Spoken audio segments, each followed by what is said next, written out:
Welcome back. We've just seen a fantastic win from Golden Grove. We've got Brad Anderson with us. Brad, congratulations on an awesome win. Thanks, mate. Now, the boys have worked hard all season in the T20s. I think we're undefeated, so we knew we deserved to be here. We just had to put it together on the day, and I think we did, batting and bowling. So. Absolutely, and yourself, you're a 2020 Vision Player of the Match, mate. 47 off 31, not bad to get a few away early, and then a couple of sneaky poles at the end as well. Yeah, well, my role in the team is to get us off to the good start. Yep. So anytime I can do that, I'm happy to contribute to the team, and obviously got us over the line. So that's. And obviously great partnership with Paul Cree early.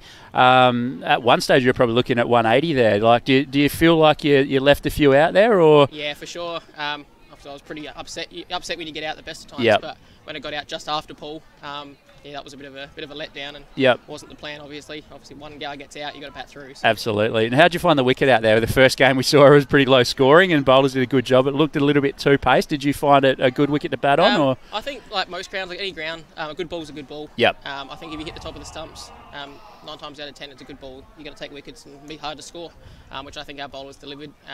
When you took the pace off, it was a bit slow, harder to hit straight. And that was our plan going into bowling. So. Yeah, awesome. Celebrations for tonight. What are you guys going to do? What's your normal celebratory? Oh, I'm not sure. I'm one of the older blokes in the team. But more than likely back to the club. Obviously have a few beers over the bar and put some money back into the club. Obviously they put on everything for us during the year, so we'll spend some money there, and then you never know where he goes after that. Absolutely. Well, mate, congratulations on your performance today. More importantly, congratulations on the win. Hope you don't have a pair of cricket sunglasses, or you needed a new pair, but 2020 Vision, great pair of cricket sunglasses there for you to take home. So that's perfect. Enjoy. Mate, thanks for joining us. Thank you. Well played. Thanks, mate. Cheers.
Welcome back to Karen Rolton Oval. We are here for the O'Neill Sports grand final day of cricket, and we're about to start our live coverage of the Division 1 game. We've had two fantastic games so far. In Division 3, an absolute nail-biter in which Flinders Uni got over the line, and a not-so-close one in the last game where it was Golden Grove getting the job done against Prince Alfred. But Prince Alfred have another opportunity as they come up in this Division 1 grand final. Phil Herden's with me, sorry.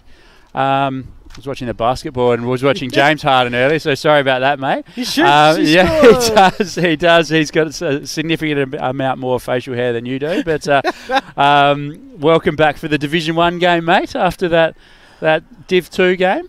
Yeah, thanks for that, Ben. Great to be here, and it's been a sensational afternoon of T20 cricket so far. We're about to find out who is, though, the best T20 team in all of Adelaide turf. Will it be the Demons of Hope Valley, or will it be Prince Alfred, who, frankly, it should be called not just the O'Neill's T20 Cup, but the Prince Alfred Cup, because they absolutely always seem to get to this day, and more often than not carry the cup away as well. Absolutely, and obviously they didn't get it done in the Division 2, but we've got their team list up here in the Division 1 competition. Obviously, this is their second team as well, PAOC 2, as we've mentioned. You can have a number of teams depending on your depth as a club, and this is their second team, led by Jack Dent, obviously a fantastic player, played cricket at Kensington, David Brown, Edward Greaves, Jack Latchford, Riley Robinson, Michael Richardson, the wicketkeeper, Sam Saunders, Max Burford, Nick Clayfield, Angus Marshall, and Sam Vivian, who is the captain. Pretty sure Nick Clayfield's also a player for Prince Alfred in the footy team. He is. Called him in their finals campaign last year. And after losing their opening game, Prince Alfred have been undefeated all the way through the rest of this tournament. Some fantastic cricketers there for PAC coming up against Hope Valley.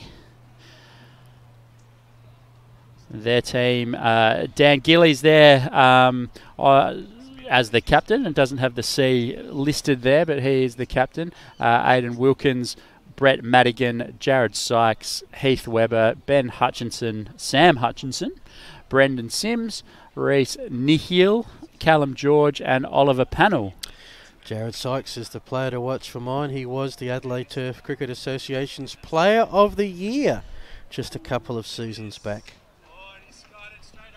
He was, and we'll have a look at what they did to get here, if we can get that slide up, and as the Division 3 one there, I'll talk you through some of them whilst we get that up. As mentioned, Prince Alfred lost to Para Hills in their opening game, bowled out for 97. After that, knocked over Ross Trevor batting first. These two actually met. They came from the same pool, and Prince Alfred scored 129 and held on to defeat Hope Valley, who could only score 112. And from then on, they've done well. In the round of 16, they played Paraka, bowled him out for 97, held him to 97, scored 98. Against Woodville South, knocked him over. That score is correct, 46. Won that in 5.2 overs. Surprise, surprise. And in the semi-final, they scored 104 and thought, gee, they could be in trouble here against the Dolphins of Grange, but then bowled Grange out for 76. So absolutely. So what? They have formidable bowling lineup. Yes, that's exactly what I was going to say, Phil. That's what strikes me about that. They have some fantastic bowlers, and potentially not a lot of guys have got a hit. Obviously, 7 for 104, but we've just seen a score of 145 in the Division 2 game. So if there is a big score that they're chasing, will they be able to score more than 104, because they haven't really had a big run chase? Yeah, 100 yes, exactly right. Well, I can tell you that there's been 50 games played. One of them was a draw. Team batting first has won 58% in this division. Team batting first that actually faces a full 20 overs, and 83% of the sides have batted the full 20. Those sides win 61% of the time. They go 25 and 16. So teams that batted the 20th have won 28 and lost 17. So sounds good. Tends to be under 100. You can't win. Only team that did it was Marion in a game you broadcast to start the season against Only. Only time it's happened in the whole comp. You score 140, you don't lose. Yes. 100 to 139, it's line ball. And Hope Valley's road to the final. Hope Valley's road to the final. We've got the last three rounds there, the knockout rounds. They actually had a losing record, and 16 of the 24 teams make it to the round of 16. I reckon Hope Valley was seeded about 14 or 15 in that group, 1 win, 2 losses. But once we got to the knockouts, they played Port Districts in a game that ended up after 20 overs tied. Yes. It went to who lost the least amount of wickets. Yes. If that happens today, I've been reliably told, I think it was by you, we get a super over. Yes, in Division 1. They've talked about that, yes. And Hope Valley in the quarterfinals then scored 118, held Old Ignatians to 105. And in the semi-final scored 129, knocked over the Rockets, the Adelaide Rockets, for 71. Absolutely. So, again, strong bowling attack, but it looks like Hope Valley have also got the job done with the bat. So, some higher scores for them. So, very much looking forward to see how they go and this hotly contested game, considering they've already played each other once before. 2 separate elements to this. Prince Alfred have won this particular trophy 5 times previously. 5 of the last 10. 2 times have been runner-up, more than any other team. Hope Valley haven't even been in the final yet. But last week, on this very day last week, Hope Valley won a T20 championship. The Samka Metro Club Championship beat Coromandel Valley in what was a pretty... they scored 112, then defended that to win by 10 runs. So you got the team traditionally strong, the team you would have to say in some hot T20 form. Absolutely, and we've had the toss. Hope Valley won the toss and they will be batting first, so the batters are getting ready to go out, and great to see that numbers on the back of their kit and some names as well. Names even better. Which is fantastic. The 2 umpires heading out there today, Grant Potter and Michael Tripodi, the 2 umpires leading the way, and both teams walking out. Of course, the captains, PAOC led by Sam Vivian and Hope Valley Dan Giles. Yeah, they'll have an important role where they set the fields, when they use their bowlers, how they juggle their batting lineups. It's a game when you don't get a lot, when momentum swings, you don't get much of a chance to think it through before you have to make a decision, because even not making a decision is making a decision. Absolutely. And what will be really interesting, Phil, is this deck, how it plays. It's we've talked about it before in the last couple of games. There have been runs galore out here throughout the season in the Sheffield Shield and the second 11 competitions, even the grade cricket finals that have been played out here. But the very first game today, in the first of our triple header, Flinders Uni defended 97.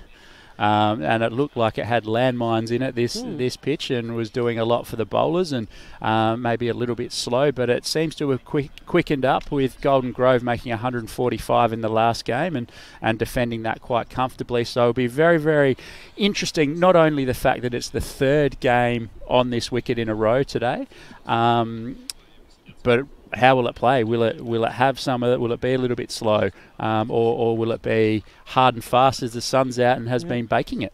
I mean, saw even in that first game though, some of the fast bowlers still had plenty of carry through to the wicket. Just haven't seen a huge amount of bounce, I guess, is the main thing. I mean, you don't see a lot of bounces in T20 at the best of times. No. It's just not a type of delivery suited to the format. But it's going to be a fascinating afternoon. Don't go anywhere. Thanks to Adelaide Starbus, our major sponsor. O'Neill's, the major sponsor of the competition. Thank you for joining us from Karen Rolton Oval. Hope Valley versus Prince Alfred Old Collegians for the T20 Championship of the competition. And your caller to get us underway is Ben Tippett. Jack Dent to get us underway with the bowling to Webber. Dent comes in. Bit of an appeal there to start with. Like he was trying to flick it off his pads down the leg side. May have caught the toe or the shoe on the way through, and an appeal from the bowler. Everyone else went up in support, but umpire shakes his head. So we're underway. Jack Dent, 6 wickets at this level. 2 for 10 in the semi-final in their demolition of Grange. He comes in again with the pink ball, bowling to Webber. Webber walks at him, flicks him off his toes. There is a fielder back there, but he can't stop that one. One bounce and over the boundary. There's the first boundary of the day. And again, the poor lad has to hop the fence to field the ball. The crowd seems to have moved from the outside there, enjoying the sun. A lot now under the grandstand. Here we are on the western side of the oval. But yes, the fielder wasn't too far away from that one, but sweetly timed and spinning away from them was always the first boundary of the afternoon. Is the short boundary out that side as Dent comes in again. Bowling to Webber, walks at him again, flicks off his hip. There's a quick single and they get through comfortably. Yes, we're using the strip over the further side of the pitch square, and so it does make that boundary a lot shorter on the city side. The city side? Seaside and city side. Seaside, or the grandstand side and the city side. End, the hospital end and the Parklands end. Adelaide High end. The Adelaide High end, that'll work. Yeah. Scoreboard end. Scoreboard end. There's a scoreboard not in operation today. It's not quite. It looks like a nice scoreboard, of course. Everything pales in comparison to the Adelaide Oval. Absolutely, it does. Scoreboard, unfortunately, yeah. Dent coming in again, bowling to Sykes this time. Our first look at him. Off the pad, scurry through for a leg by. Yes, got to get a run off every ball. Would be the mantra for the first over. Yeah, yep. These two put on a pretty good partnership to get them underway against Coromandel Valley in last week's Metro Association final. That was at our University Oval. Dent comes in again. So we're getting a look at Heath Webber as a profile picture comes up there. Interesting profile picture. Not sure if he's pointing at his mo or what he's eating there, but it's a very, very interesting profile picture and potentially a good stitch up by the boys there in his team. Not wrong. We'll get you some info on Heath Webber in a moment. Dent comes in for the final ball of his over. Again, Webber a couple of steps towards him. Closes out the over. 5 runs coming from it, and we're none for 6. So pretty much what you would expect. The besides the boundary shot, pretty tight over from the red men of Prince Alfred Old College. If you just joined us, you're probably revelling in the caps they're wearing out in the field with the maroon and white Harlequin style. Hat Valley in their blue and red, as is the colour of their sporting teams, both the footy and the cricket club, the Demons. Jared Sykes' profile picture up there. Obviously, like he can play a bit of guitar. Sykes is his nickname, 37 years old. Yeah, he will be an early wicket Prince Alfred will want to get. Type of player, he's listed fielder on his bio there, so obviously opening the batting must be good in the field if you can do that as well. That's gone exceptionally Swings that one away. 4 runs. Clayfield's the bowler. Not the greatest start for him. So Sykes averaging 27 in this competition, Webber 17. Highest score for Sykes, 53, which he scored against Old Ignatians. And interesting, Webber didn't play against Prince Alfred, which the Redmen won. Okay. Clayfield in again. Ball into Sykes. Good pace behind that one. Sykes works it behind backward square leg for a single.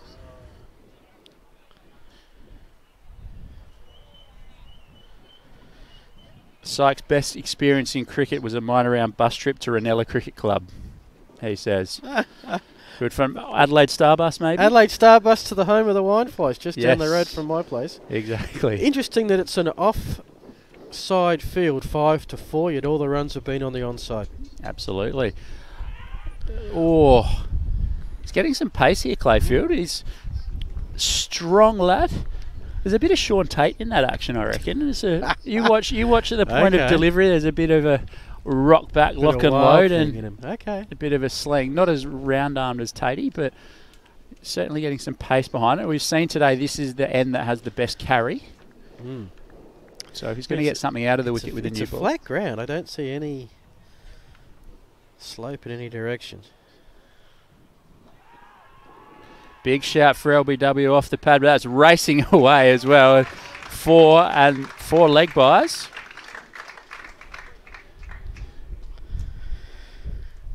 So they're getting their boundary and over. They are. Doesn't matter if it comes off the pad or the bat. Totally insignificant. Current run rate's 9.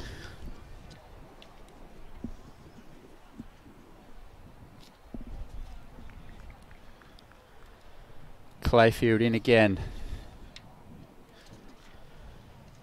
Heath Webber continues his tactic of walking at the bowl. It's potentially something he does all the time. Yeah, look, Trigger movement. They seem quite happy to be able to just prod it on the leg side and at least get a 1. It's been their bread and butter play so far. 1 ball left in an over that's already gone for 10. Heath Webber's nickname is Daddy Headlock. With the photo, I'm not with as Clayfield comes in, playing a miss outside the off stump from Sykes to end the second over. None for 16. Hope Valley batting first. A little bit more on Heath Webber. Type of player, bowler who can bat, which is interesting again, considering you're opening the batting. So it's 2 of your best batters. Given what we know with his profile picture and his nickname, it does not surprise me that his favourite show on Netflix is Breaking Bad. Breaking Bad, no. Best experience in cricket is winning a T20 final on Adelaide Oval. So, so I wonder if that was with Hope Valley. Yeah. If so, when did they do it? Absolutely. Been to the big dance before though, so yeah, experienced player, good man for this situation. Loves Japanese and his favourite drink is Metamucil, Phil. after some sushi. Dent in again. That's a big shout again. Everyone up. They're extremely confident there. And that was Webber. And the throws come in. Well, there's a little bit of byplay going on here because Dent stood in the middle of the pitch as as Sykes was trying to run down the pitch, and Sykes actually gave Dent a bit of a push to get out of his way so he could complete the run. Thankfully, he did that pretty comfortably, or else it could have been an interesting case of fielder interference. Let's see what arises here. Absolutely. Dent in again. Expected a short ball there, maybe, but no, Sykes is back down the bowler's end, so he's got to just wait his moment. No chat as they crossed near to each other.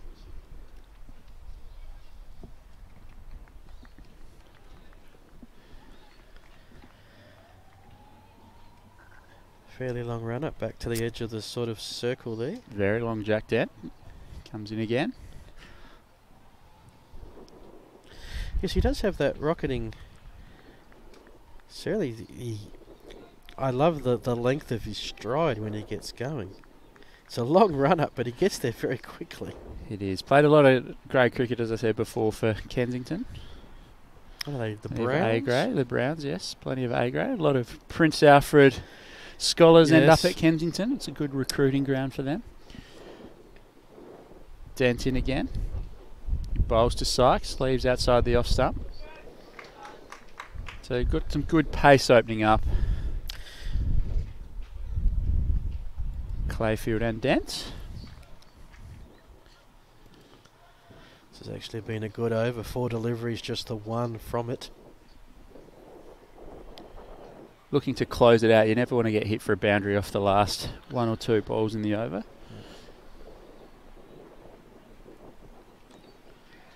Oh, good early call there. Yep. Through for a safe single. Small misfield. I think there was always going to be the single. The main thing was to stop it breaking through. Looks to be a pretty fast outfield here at Karen Rolton. Certainly from the boundaries that we've seen thus far. And of course the rain of yesterday, long forgotten memory, well drained ground and a fair bit of sunshine and wind. Yes. Always dries out of ground as well. Dent in. Oh, Webber's walked at him, hit him straight back over his head. Not sure if it's going to get to the boundary. Oh, that was a bit of a fingertipper there. I think the fielder may have conceded that one. He has. Do we have rope cam? He did just get there. And there was that thing that you didn't want, Ben, is the boundary on the last ball. Off the last ball, of course. 6 off. 6 off the over. None for 22 after 3. Current run rate 7.33. Webber 9 runs off 10 deliveries and Sykes 6 off 8. Pretty good start to proceedings for Hope Valley. It's just building. We have seen plenty of good starts. I think every inning played today. I'm not sure how. I think Flinders might have struggled early, but yes, I think after them, every team's had good starts. Absolutely. So what happened after that first wicket falls? She's in trouble. Lovely place to play cricket. It's been a great day after yesterday's rain and a lot of games in Adelaide turf being called off. How lucky were we that the rain was yesterday and not today? Absolutely. Obviously, they would have had covers out here, so we would have got something in. But the fact that no games affected, we haven't had to sit around waiting for games to start. Yep. Conditions have been really good. Telling past stories of our cricket glories. Absolutely. Brown's the new bowler. So they've got a different bowler each over as a bit of a different tactic. Yep. Just the one for Clayfield. It's all a case of, do you want your bowler to get in rhythm or do you want to keep your batsman not to get in rhythm? I have seen some tactics through this competition this year where a different bowler has bowled every over, so they've never had the same bowler twice. Just to unsettle the batsman, keep them guessing. Always, you have to have a look at who's coming on to bowl. And so in your days, were you a batter or a bowler, a bit of both? All-rounder. All-rounder? Yeah. Okay. Great cricket days, spinning all-rounder. Okay. Did you need an over or two to warm up? Just get your siders in? Bowling? Yeah. No, I don't think so. In bowl offie darts, it doesn't matter. Yeah. Player miss there from Sykes. No, you see some interesting tactics in T20 though. Like obviously, the first over went for a few from Dent. You see in higher level T20 cricket, they might bowl a part-timer or a batter who bowls spin to get the first over out the way, just to sort of get one in the bank. There's a quick single there from Sykes. That's the first run off this over, just one from the first 4 deliveries. It's been a great start from Brown so far. What's Brown been doing this season with the ball? I was just thinking the same thing. David Brown hasn't played 4 games, hasn't had to bat. 2 for 5 best figures, 5 wickets from 14 overs. Goes for just over 3 and over, which is very good at this level. Absolutely. As he comes into bowl, single out towards deep backward square. Of course, Starbus, one of our major sponsors today, Phil. Adelaide Starbus. Need a bus, no fuss, call us is their motto. That's right. 08 8252 0627. They've been great supporters of, I was about to say, the summer of cricket that you've been involved with. I don't know whether to call it a summer of cricket's the right term though. Interesting season, hasn't it? Brown fires one into the pads there and they'll get through for a quick leg by. Shouldn't really complain. There hasn't been, I think there's been 2 weekends that have had some weather issues. Yesterday and I think the first weekend. Yeah, I think early in the season there were a few games washed out and then obviously there was a bit of a COVID break there as well. There was the enforced COVID break, wasn't that fun? Yes. The circuit breaker as they called it, so has been affected slightly, some teams more than others, but glad we're playing finals cricket because we didn't last year. There were basically games called off after the minor rounds and Ingle Farm minor premier became the premier. Yeah. We saw that's how Flinders won it in the LO1s. They were top of the table and obviously won today, but added to their silverware. No argument really in those circumstances at the time. No, Clayfield comes on. It still staggers me that just a little personal tension that we had an AFLW season that played all bar one of its minor round games. finished the season and said we're not going to have a premiership side. It's just like, well, who's on top of the table? It's just absolutely. How can you train, play, and say none of you deserve to be premiers? Clayfield comes in again, bowling to Webber. And just to answer my own question, it's probably because the team that was on top of the table at the time was not in Victoria. Right. Might let that one go through to the keeper. Yeah, let that go to the keeper. It was good to see Clayfield bowl a short ball there. I've been wondering when that was coming. And Sykes has been, you say, walking at the bowler as his trigger movement, and good to just sort of keep him accountable. And again, keeps him accountable. But they called that one a no ball. So 2 short balls in the over, but they're making sure it's not all on his terms. You can't just camp on the front foot. So what are you allowed to do? You can bowl 1 short ball and over, and then they call the second one. But obviously it's over shoulder, so I think they're probably a little bit disappointed with that one by the look of things, thinking that you're saying because it was short, but it wasn't over shoulder from the normal batting position. From the normal batting position, not when you're ducking for cover. No, or walking halfway down the pitch. And again, full this time from Clayfield. It's tightening up a little bit here. It is. The boundaries have long since disappeared. They have, none for 27, 4.5 overs gone. Run rate back to 6. It was over 7 there for a moment. Yeah. Runner ball. Should mean you get to about 120. Clayfield in again, bowling to Webber. This is a fascinating contest, you see. Webber wants to get forward, wants to try and hit him back over his head, and Clayfield just adjusted back of a length. The Golden Grove player we spoke to just before, Anderson. Yes. The winner of the 2020 Vision sunglasses said that it was very hard to play straight wicket today, down the wicket. It was a pull or cut kind of day. Yep. Clayfield comes in again, wrapped on the pads. They're going to get through for a quick leg by.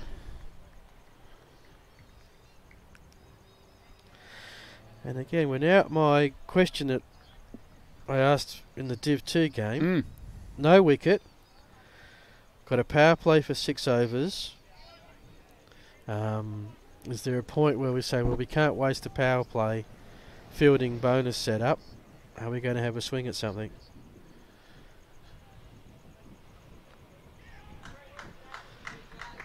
And at the time, someone did have a swing and probably got out. They did. Just the 2 from that over. Not for 28. 5 in the books. I think in answer to that, you want to stick with your natural rhythm, what works for you and what has worked for you through the season. If that's to play cricket shots, fantastic. If that's to go hard, then stick with that. You shouldn't change it up just because it's a final. I get what you're saying with the field up, but it also depends what you've got in the sheds to come as well. So sometimes if you lose an early wicket, you might, if you're going along nicely, you might send someone a bit more aggressive. Like if you look at the Australian level, if they get off to a flyer, they might send Glenn Maxwell in next to continue that. Or if you lose a couple of early ones, you might send someone in to just knock it round and rebuild. So you just keep addressing as you go along. In a test match, an early wicket would be if you lost it within the first hour of play. Brown to come in. Nicely picked. Lovely shot for 4 there through the offside. We were talking through the break there. We'll just let all the viewers know, if you've just tuned in, that we bowl 5 over blocks in the O'Neill Sports T20. So 5 overs from one end, and then we have a change of ends for another block of 5 overs. So after 5 overs, none for 33. Good start from Hope Valley here. And so now Brown is bowling for the first time at the Royal Adelaide Hospital end. Sykes struck on the pads. A big shout there, but given not out.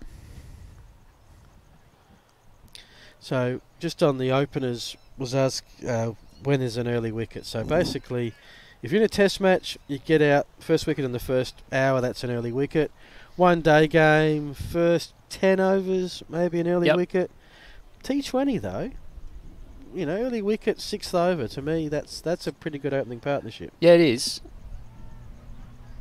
That ball just falls out towards the offside for no run. Yeah, there's a stat that we talked about earlier in the first game, that if you lose 3 wickets in the first 6, it's very, very rare that you win a game of T20 cricket, particularly batting first. It's tough to build from that, and that tends to happen at all levels. So, if you're no more than 2 wickets and you're sort of 30 to 40 runs after 6, that's a pretty good foundation. Obviously, if you then don't lose any wickets, you can potentially be around the 50 mark. Depending on how you're going. So I get what you're saying in terms of 6, none down, 33 on the board. You could potentially have a dip with the field up. And this is the problem. My diet of T20 cricket is watching the Big Bash, where they always try and explode in the 5th or 6th over. Brown coming in, bowling to Sykes. Of course, that's a level of talent that they have the ability to flick that switch and do it effectively. Absolutely. And obviously, like with footy, as tactics evolve and reach the lower levels, you tend to pick different players in T20 cricket. We've seen a mix. Some teams have gone with the older, more senior players. Others have gone with the youth who are good in the field and quicker between wickets.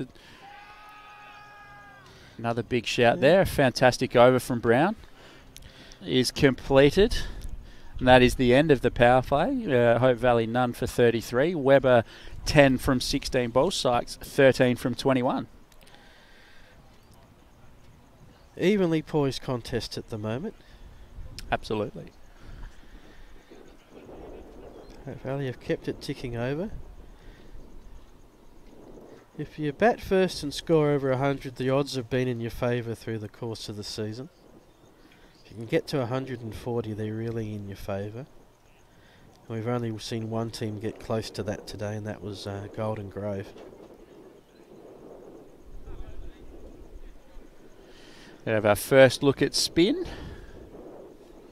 Ed Greaves coming on.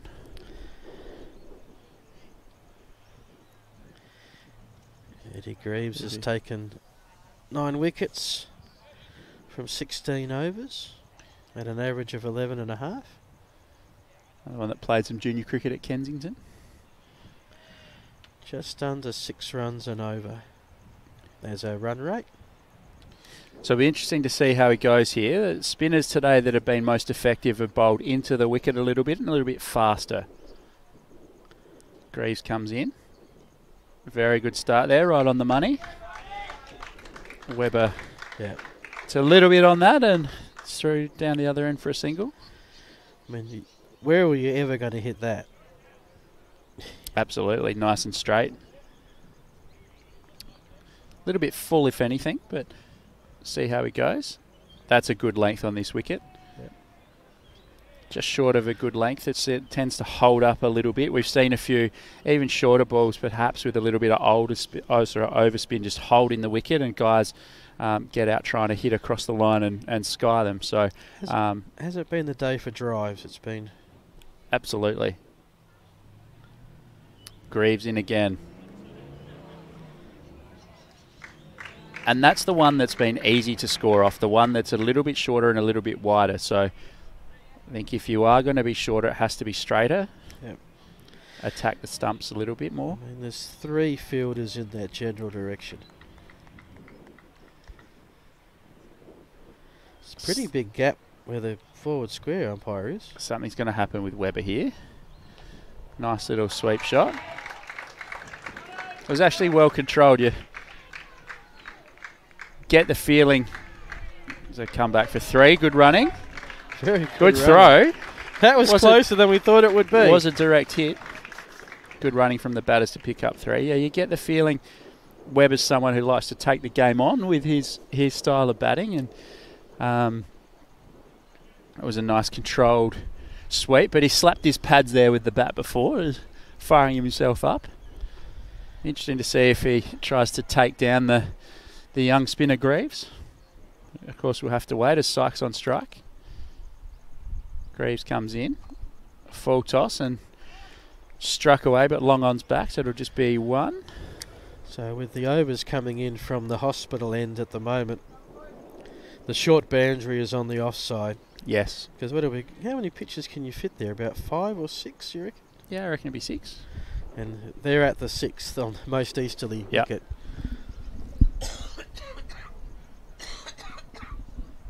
So Greaves just making a fielding change here, bringing... And how wide's the wicket? Back to another... Couple of metres, 3 metres, 4 metres? That would be about right. I should know that. It's all in chains and feet. Though, so big swing across the line. That was from Webber. We did call it, so he was going to look and take down the young spinner. Big swing and a miss there. So I guess my point that I'm taking a long time to get to is that with the wicket where it is, the off-field rope is probably about 10 metres, well, 20 metres shorter than the western rope, because you lose 10, you gain 10. Yes. No doubt that's why Greaves is bowling at this end as well. You protect the spinner a little bit. Yeah. Batters will look to hit to cow corner or deep mid-wicket, and so bowling him from the hospital end is a much bigger boundary to hit to. It gives him that extra bit of protection. And they've just moved this. I thought they should actually do. They've moved the fielder a bit closer to backward square leg now by the boundary. He was hiding a little bit more at mid-wicket. There's still a couple of big gaps on the onside if the bowler misses their target. So we've got 3 men out. Brown comes in again. Well bowled. Played back down the ground. Can't beat the fielder at short cover. So we've got a deep cover sweeping. We have a deep long off. And we have a deep forward square leg. 3 men out. Brown started well. 2.1 overs, none for 6 at this stage. Very economical as he comes in again, bowling to Sykes. Drives back past the bowler. There is a chance if he hits, and he doesn't again. That was a very, very good throw, though. We've seen some almost run-outs today, and no direct hit run-outs. We've been calling for one. There have been quite a few chances. That was potentially the closest. You should say, I got an extra pair of 2020 vision. The first fielder that gets a direct hit is going to get that extra pair of glasses.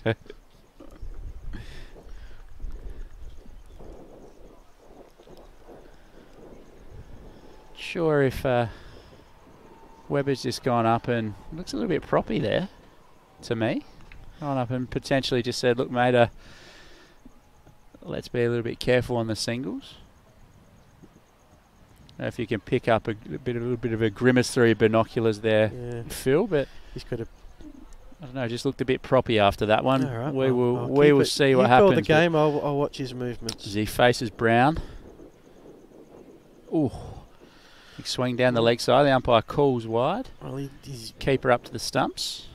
He swung through, and most of that swing was only with one glove holding the bat. I was half expecting that to fly halfway to fine leg. Sure, if he got something on it, it would have travelled. Brown comes in again. Big swing. That is hoiked over mid-wicket. It's racing away towards the boundary, and it has got there.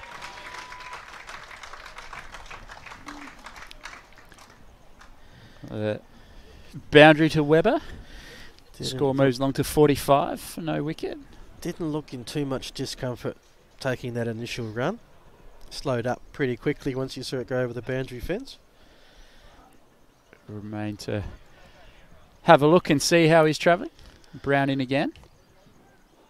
A nice shot there from Webber. Pushing too hard for the second. Of course, the one trick, if you are a bit injured, you don't want to run, just make sure you don't have to. Hit boundaries. Exactly.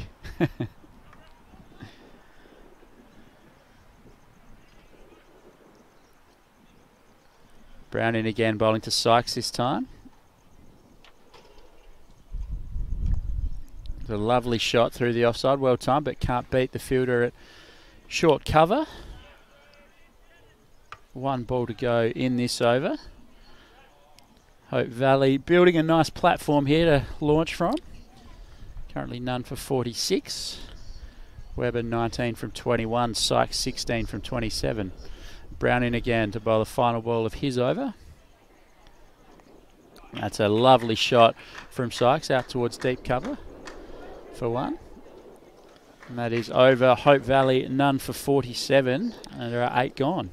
That is actually their highest scoring over since the second, with 8 runs.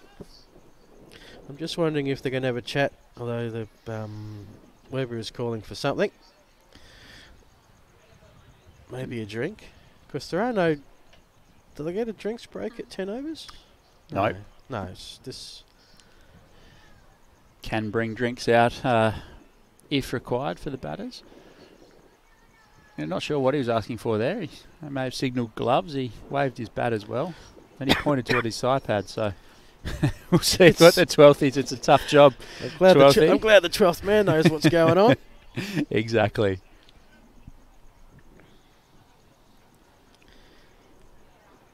So a couple of fielding changes. The long on is now a long off, and the mid off is now a mid on.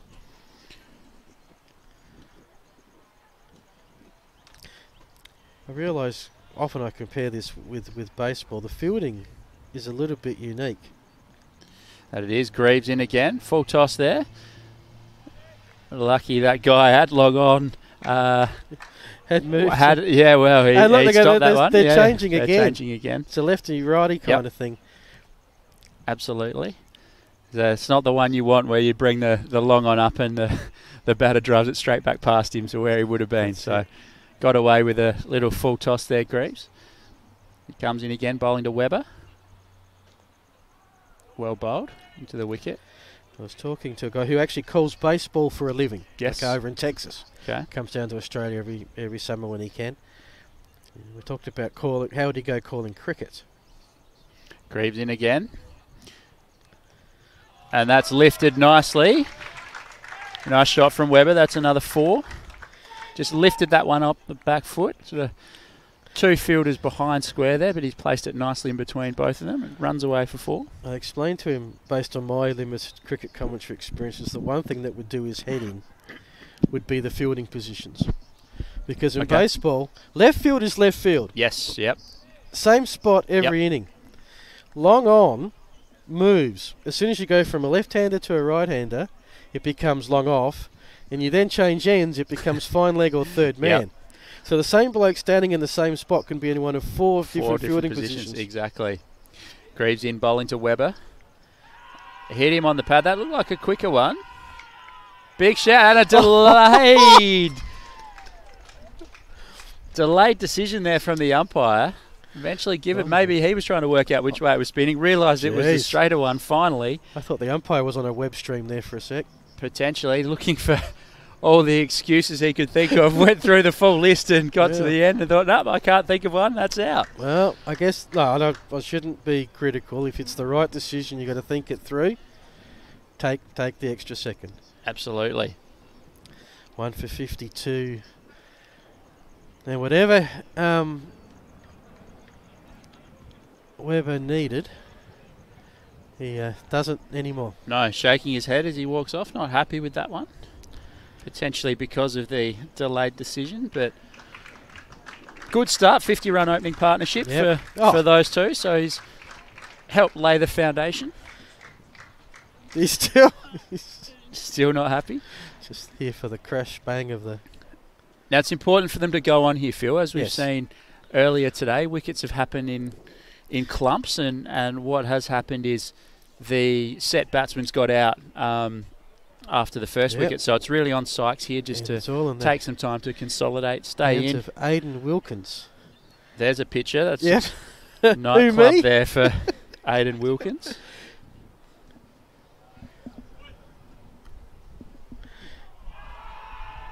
I almost stumped.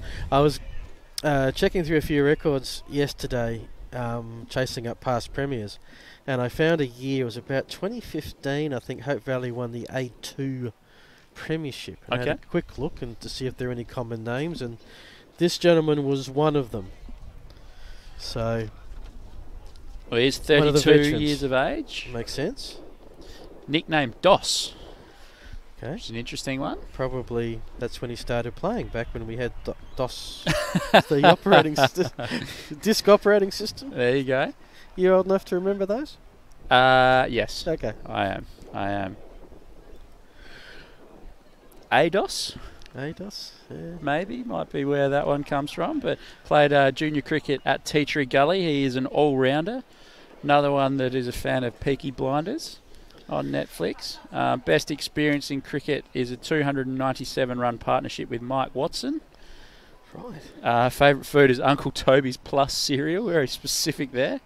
Favourite drink is Jared's Espresso Martini. Right. Likes anything by Blink-182, so that's a bit of an insight into Aidan Wilkins. Had a bit of a mixed T20. 16 last week against Coromandel Valley. Highest score in the O'Neill's T20 is 32, coming in at third job. A couple of ducks in the opener's role. Yes, they've done a little bit of a rejig, averaging 10. Jack Dent back onto bowl, his third over. None for 10 so far. Runs in. Stay on the leg side again. Sykes 18 off 29. You just feel like you're pushing up into, well, uphill from this end. It certainly looks like there's a bit of a slant that way, and the big quick would definitely prefer bowling at the other end downhill, but push up into it from the hospital end as he comes in again into Sykes. Plays that one out to deep cover for another single. Because we are in a little bit of a basin type setup here. Any way that you leave the oval, you go uphill a little bit. Yes. Be it to Port Road, West Terrace, but I wonder if Henley Beach Road or whatever that little bit at the end of Henley Beach Road is. Dent in again, this time bowling to Wilkins. Play a miss outside the off stump. Much better line there from Dent. Fuller.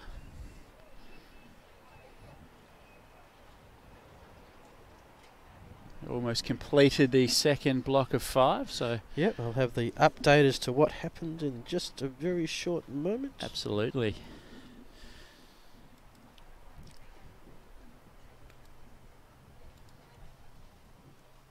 Dent comes in again, very well bowled, like it might have did a bit off the seam. Sure, if he can work out how that either missed the edge or the off stump, that one, Dent. Yep. Hands went up. Not a lot of room for error there. Very well bowled nonetheless. Couldn't quite get a wicket. Wilkins still yet to get off the mark. 4 balls in. Dent turns around as he runs in again. Oh, and another player miss. His hands go out. Well, says to Wilkins, what are you doing? What is he... In T20 as opposed to Test cricket, that's still a victory because it's a dot ball, and the pressure that must be mounting on Wilkins now. It's okay to take a couple of deliveries to get your first run, but I think he's at the point now. Seconds, I've got to make some contact here. He could swing at anything that's given to him at this delivery. He could. Dent comes in again. Yorker length, and that one's just off the edge down towards third man. Gets a run and. He will breathe a big sigh of relief. He will. Always good to get off the mark in a grand final. 1 ball remaining in the Dent over, 1 for 55. Run rate's just slowed since that wicket a little bit, or under 6s at the moment. This man holds the key. Sykes, 19 off 30. Needs to bat deep into this innings. Dent comes in again. It's just played out towards the onside. That does end the over. 1 for 55, Hope Valley. And we will quickly go to an ad break and then come back, and you've got some cool, funky stats for us, Phil.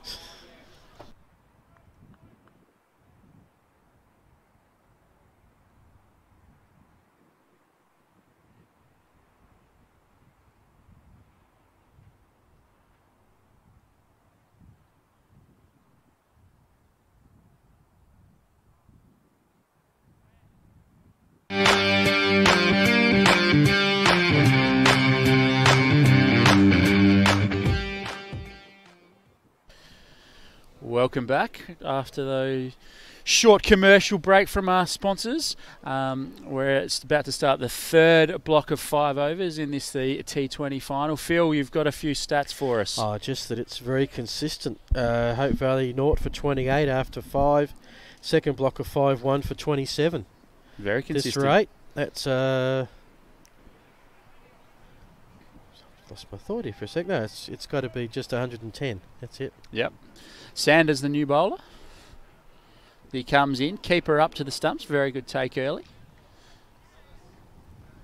So Wilkins continues to play and miss.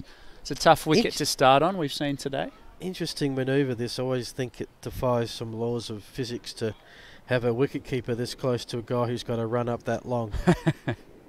Well, we've seen a couple of different tactics today. And short ball, it's a big chance at a run out, but batters get through safely. Yeah, we've seen the short run up with the keeper right back today, and we've seen the long run up with the keeper up. So a few different tactics employed there by the different teams throughout the day. You've got to be really on song with your reaction speed to be able to take them that close. Absolutely right. Sanders comes in again. That one looked like it jagged back in towards Sykes. I mean, I'm not a great judge of bowling speed, but they look to be coming in at a fair rate of knots. Always looks quicker side on, but yeah, I think it really separates the good keepers, the good traditional keepers, from the keeper batsmen, the ones that can keep up to the quicks.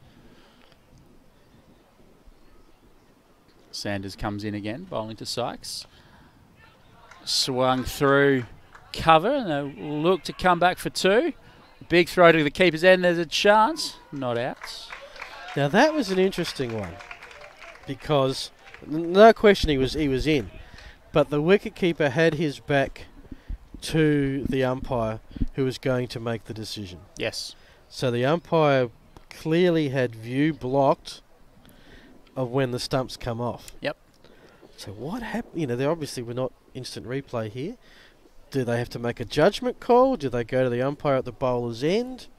Do they just give benefit of the doubt to the batsman? Yeah, I think benefit of the doubt to the batsman, definitely. If it's too close to call, it's probably benefit of the doubt. Sanders comes in again. Another good shot from Sykes there. Will they come back for two again? Almost a direct replay. Throw not as good this time.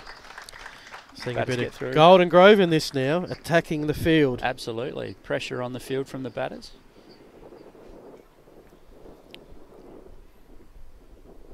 Sykes just taking a moment to suck the big ones in. Yeah. Run a couple of hard twos there. Sanders at the top of his mark.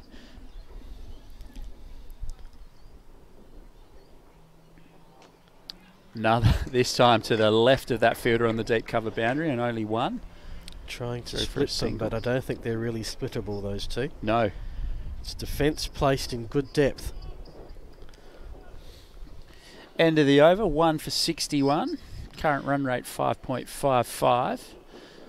Saunders goes for 6 off his first. Sorry, Sanders goes for 6 off his first. Wilkins 2 off 8 balls. Sykes 24 from 35. So we've had 11 overs. Only 2 of them have gone for more than 6. 10 went in the second over, and 8 went in the 8th. So it appears to be, unless there's some serious acceleration or a collapse, that we're looking at a score around about maybe the 120, maybe 130 mark. You expect some acceleration with this number of wickets in the shed. And that's going to be a fascinating total to chase. Absolutely. I think wickets back in the shed, certainly key here. Clayfield back onto bowl. Oh, digs it in short, but that's swung away nicely. Nice little pull shot. Didn't get all of it, but one bounce into the boundary. That's the short boundary down there. It's a bit of a tactic. They had a deep backward square and a fine leg, so potentially looking for that top edge, but managed to pick out the gap. That looked like a plan. 2 deep fielders. Went too early, went too late, down someone's throat, but that was well played right down the middle. It'll be interesting to see if he goes again, Clayfield, with the fielder still out this time. A little bit fuller in towards the hip, and Sykes gets down the other end with another single. He moves to 29. So these are Hope Valley's best hopes for mine. 2 veteran players One's won a T20 championship, one's won a Player of the Year in the association. Clayfield in again, bowling to Wilkins. Just runs that one down towards third man. It's down the other end for a single. Adelaide Starbus again. Phil, major sponsor. Need a bus, no fuss, call us. And you can dial 82520627 if you're out of Adelaide. Just had a 08 at the start. Absolutely. Does anyone use area codes anymore? No, I don't think so. No. Clayfield comes in again, bowling to Sykes. Get through for a quick single. Yet again, leg by there, signalled by the umpire. I was about to say, usually only dialing for a pizza, but you don't even do that these days. Well, online these days. Yeah. I was actually a little crook early in the week. Had my first Uber Eats experience. Clayfield comes in again.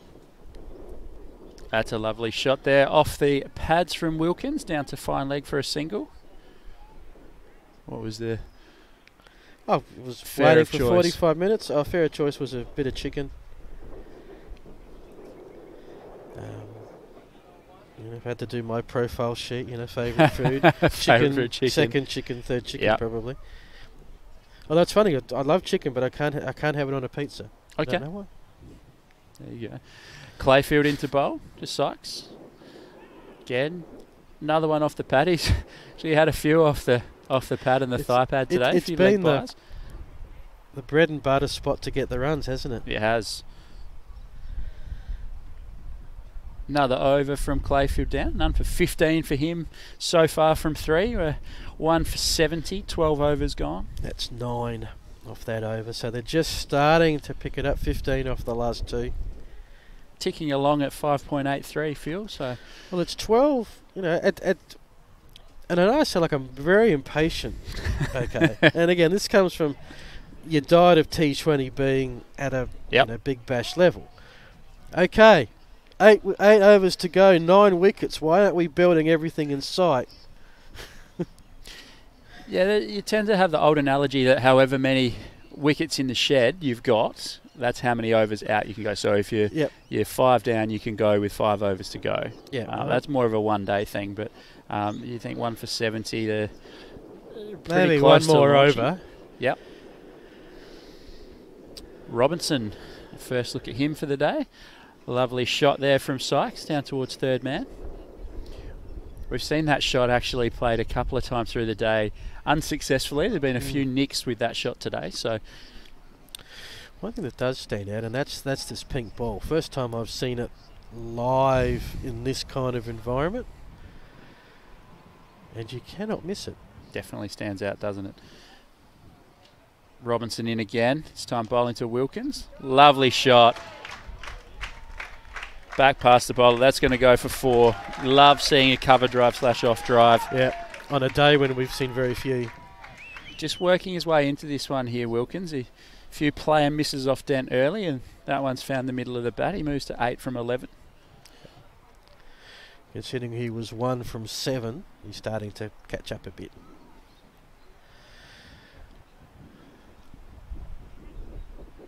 It's really important that you do catch up when you take a little bit of time to get in. As Robinson comes in down the leg side, that's another wide. Yeah, it's often two schools of thought. You want to tick the scoring rate or the scoreboard over quickly and try and go to run a ball, or you can play yourself in a little bit, but you need to catch up at the back end and finish with a strike rate of 100 or over that. You definitely don't want to, in Wilkins' case, be 8 off 11 or 12 and then get out. So he works that one onto the leg side for another single. He's a 9 off 12. Yeah, and a lot of that is also your match situation as well. When you're coming in the 10th over, you've got a little bit of time. If you're coming in the 16th or 17th, absolutely, you really have to start from bowl 1. Robinson in again. It's time bowling to Sykes. Again, he's hitting the pad. Might have a few bruises there tomorrow. Yeah. ice it with a cold beer if they have a win. Certainly won't feel as bad, but he has been hit on the pad and potentially just under as he just adjusts the thigh pad there. He's been hit there a couple of times today already. Yeah, they are bright red too, those pads. They are. Robinson in again. Sykes can't beat the short cover fielder.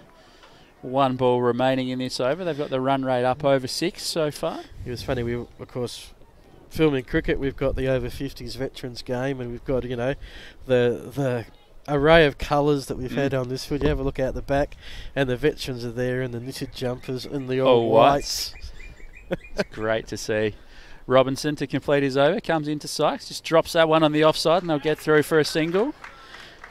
Takes the score to 1 for 78 from 13. Okay. What's that? Is that a free? Is a free hit, no ball. Yeah. So 1 ball, 2 go in this over. The batters have crossed, so they can change the field. So we've got long on, long off, deep cover, so deep cow corner, third man comes up, so deep backward square. The only way you can get out here is if you run out. Don't want any width to hit it through third man. Oh, he's got all of that one. Oh, great effort in the outfield. Almost pulled in a one-hander, but that's a 6. Lovely shot there from Wilkins off a free hit. And fair punishment for the no ball. Absolutely. So how does that work? You get the no ball, you run a run, and then you hit a 6 off the free hit. Is that 8? Yep. Jeez. It is. The helicopter coming in, landing on top of the hospital there. So excuse the... That's in the background. A huge over, 15. Absolutely. The score rockets to 1 for 85 from 13. Yep. So that discussion we had about, I mean, the no ball free hit obviously helps. And that's a good thing about not losing wickets in clumps. Sykes has worked 31 off 43. Sort of plugging away. Wilkins 15 off 13. He's now got ahead of the runway as we see Greaves, and he'll be one to target here. It's a big call to bring him on. We talked about the short boundary and he's now bowling to that, and we've just seen Wilkins hit a big 6 towards the leg side. Yeah, so he does rearranging the leg side field. Absolutely. But you can't have a fielder back halfway up the hill, Phil. No, so I think they've got a couple of spectators for that. They might like to look to take him onto the short boundary. That's good footwork there from Wilkins. And down straight. They should come back for 2. And they have. It's a heck of a throw. Very good throw. Bowled well so far, Greaves, and an important over this one. As we said, they'll look to target him to the short boundary, so see what he's made of here. Potentially could buy a wicket. Obviously, batters thinking about the short boundary on the leg side. If he bowls a slower, wider one outside off and brings the stumping in. Captain's decisions, who you're going to bowl, when you're going to bowl them. Are we at a point where Princes really need a wicket, or they just want to contain? Greaves in again, bowling to Wilkins. Swings that one away, and it's beaten the fielder at point. It's racing away. They should get 2. Big slide there. Oh, they're coming back. It's just, he's definitely out. Even I could call that one out. Sykes coming back from for the third. It was a risky call. It was a long throw, but the fielder already had the ball in hand when he said yes for that one, Sykes, and it was a good throw. Got there, and he was a long way short of his ground. So he goes, run out. 36-run partnership.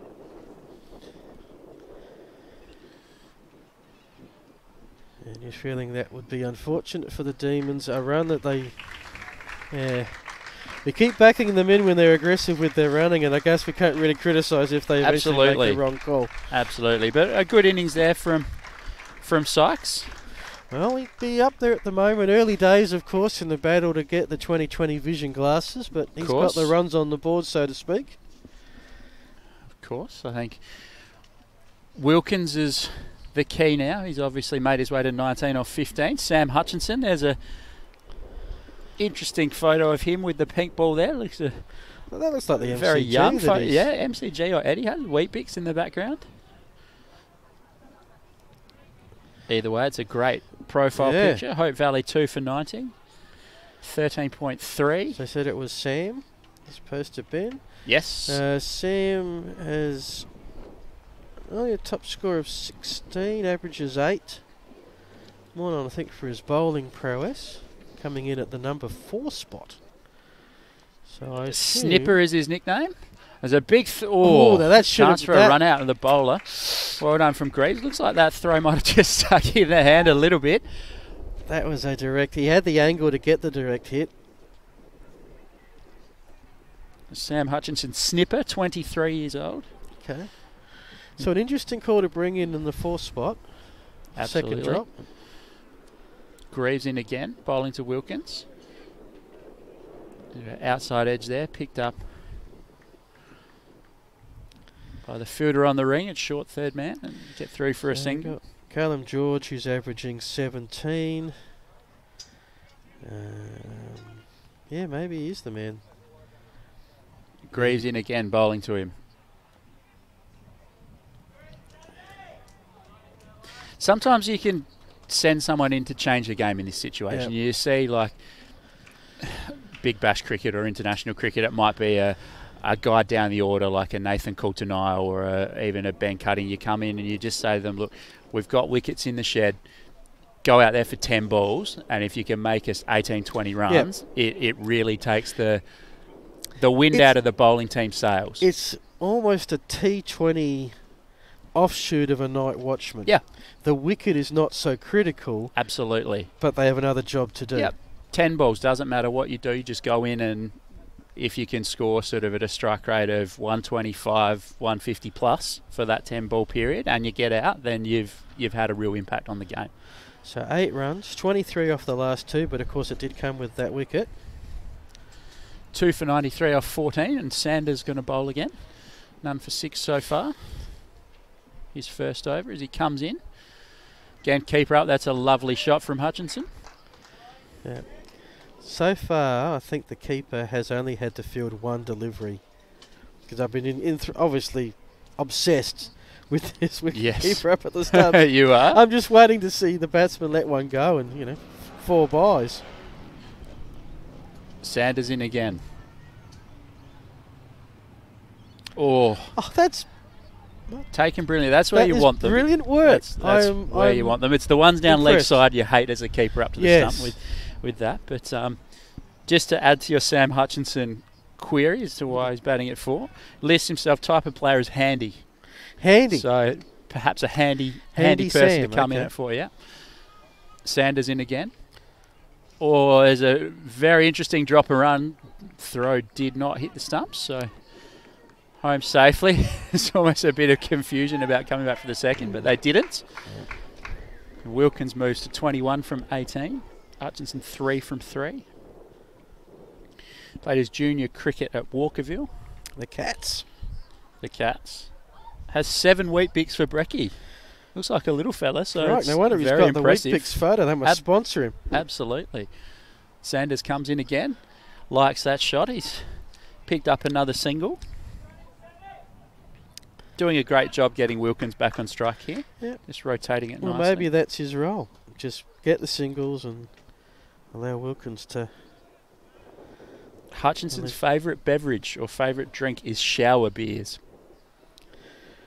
Right. It's good after a game of footy or a game of cricket. A win, have a celebratory beer in the showers. That's swung away by Wilkins out to the deep square leg fielder, just a single. Here's an interesting one for a 23-year-old for Sam Hutchinson. Favourite song, Don't Bring Me Down by ELO, Phil. Don't Bring Me Down. That even predates me. As a 23-year-old. And I'm in my 50s. Good music knowledge. I reckon that was a hit when I was about 7. There you go. Sanders comes in for the final ball of his over, bowling to Hutchinson. And again, scoring a lot of his runs down towards that third man area. Yep.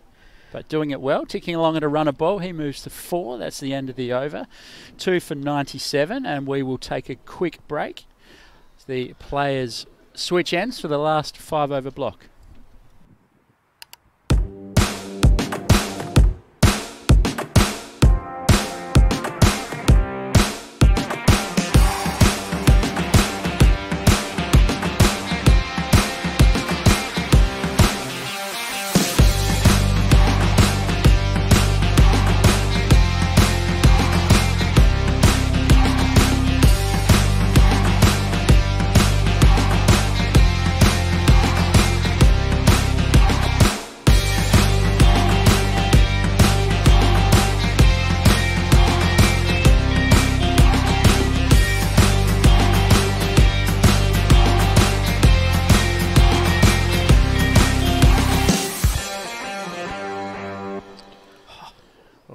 back, and it looks like Greaves to bowl his final over. The last block of 5 from the hospital end, bowling to Hutchinson, 5 off 5 as he comes in. Bowler shouted for LBW there, but I think they pitched outside leg stump. So we've got a player out deep forward square. We've got one at cow corner. We've got a long on, a long off, and a deep cover. For Greaves, bowling his last over, 1 for 19 so far. Bowled very well. Good footwork there from Hutchinson, but can't beat the bowler. Trying to get an idea as to where Hope Valley are going to end up after their 20. I reckon 140 might be the score. About 8 and over from here. That would be a good score with wickets in the sheds. He's bowled him around his legs, enticed to the sweep. Very well bowled there from Greaves.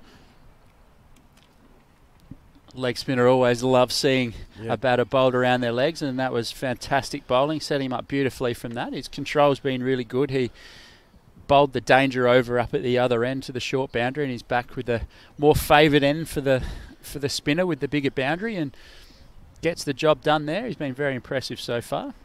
2 for 19. 2 for 19. The pick of the Prince's bowlers thus far is Callum George.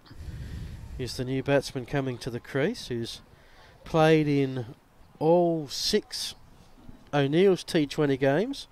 Also played last week in the SAMCA, South Australian Metropolitan Cricket Association T20 Grand Final, where he scored 17, batting 5. And how's that profile picture feel? Goes by Cow by the look of things. Cow George.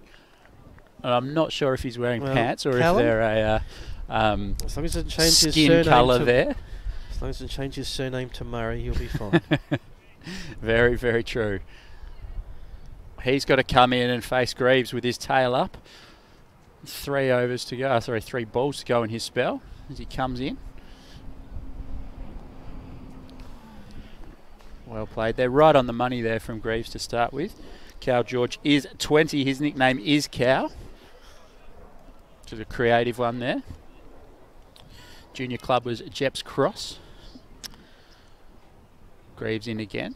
Using the feet there, Cow. Gets off the mark. That is the first run off this over in the 5th delivery. Wilkins still plugging away, 22 from 19. I think he just needs to get down the other end from this ball. And he does that. Towards the deep cover field. He's really the key now, Phil. He's obviously set on 23 from 20 deliveries. That's the ton for the Devils. It is. So 4 overs to go, 3 for 100. I'm not sure the difference between a Devil and a Demon, but Hope Valley are the Demons. They are. Cow George favourite show, How I Met Your Mother. Okay. Best experience in cricket, team taking 6 for 1 to beat Glenelg by 1 run. How's that for a collapse? That would be... When you need 2 to win. That would be... Did he say 6 for 1 to beat Glenelg by 1 run? You need 2 to win and you lose 6 wickets. Far out. Unbelievable. Good team player there, obviously a great experience. Not wrong. Lists himself as a batter, so potentially wasn't the one bowling. Oh, okay, yep. There was a team, fair enough. Sanders back onto bowl, none for 11 so far, bowling to Wilkins. That's a lovely shot, that's beaten the fielder and that's going to race away. Will get to the boundary. Yeah. Needed that. Princes were just taking to put some shackles on. So I reckon 140. You've had an extra over to dwell on it. No, I agree with you there.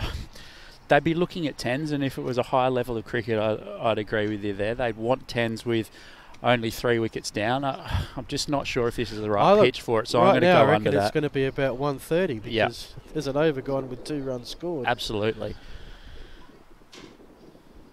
I think Wilkins is the key. If he faces the majority of balls, and they could get to 140. But it just, they're bowling well. It does seem to be a little bit slow. I know some of the batters that we've spoken to from other games have said it's a good pitch, but to me it just looks a little bit slow. Sanders in again, bowling to Wilkins. Beautiful shot straight back past the bowler, long off his back, and it will be one. George on strike. Wilkins 28 off 23. Does that make him now the highest scorer? He's got to be getting a little close. I'll go back and check. Sykes 32, I think.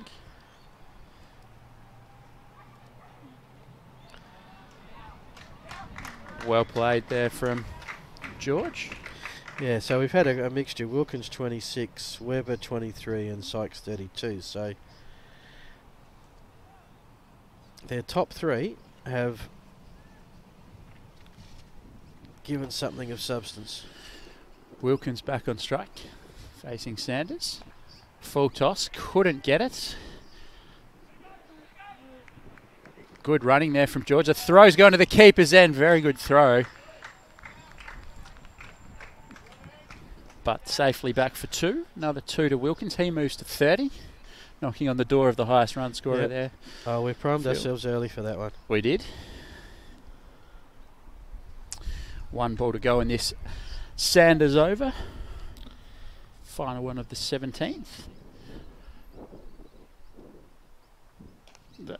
Didn't quite get that, but it's into the gap, is it? No, a great catch. Great catch in the outfield.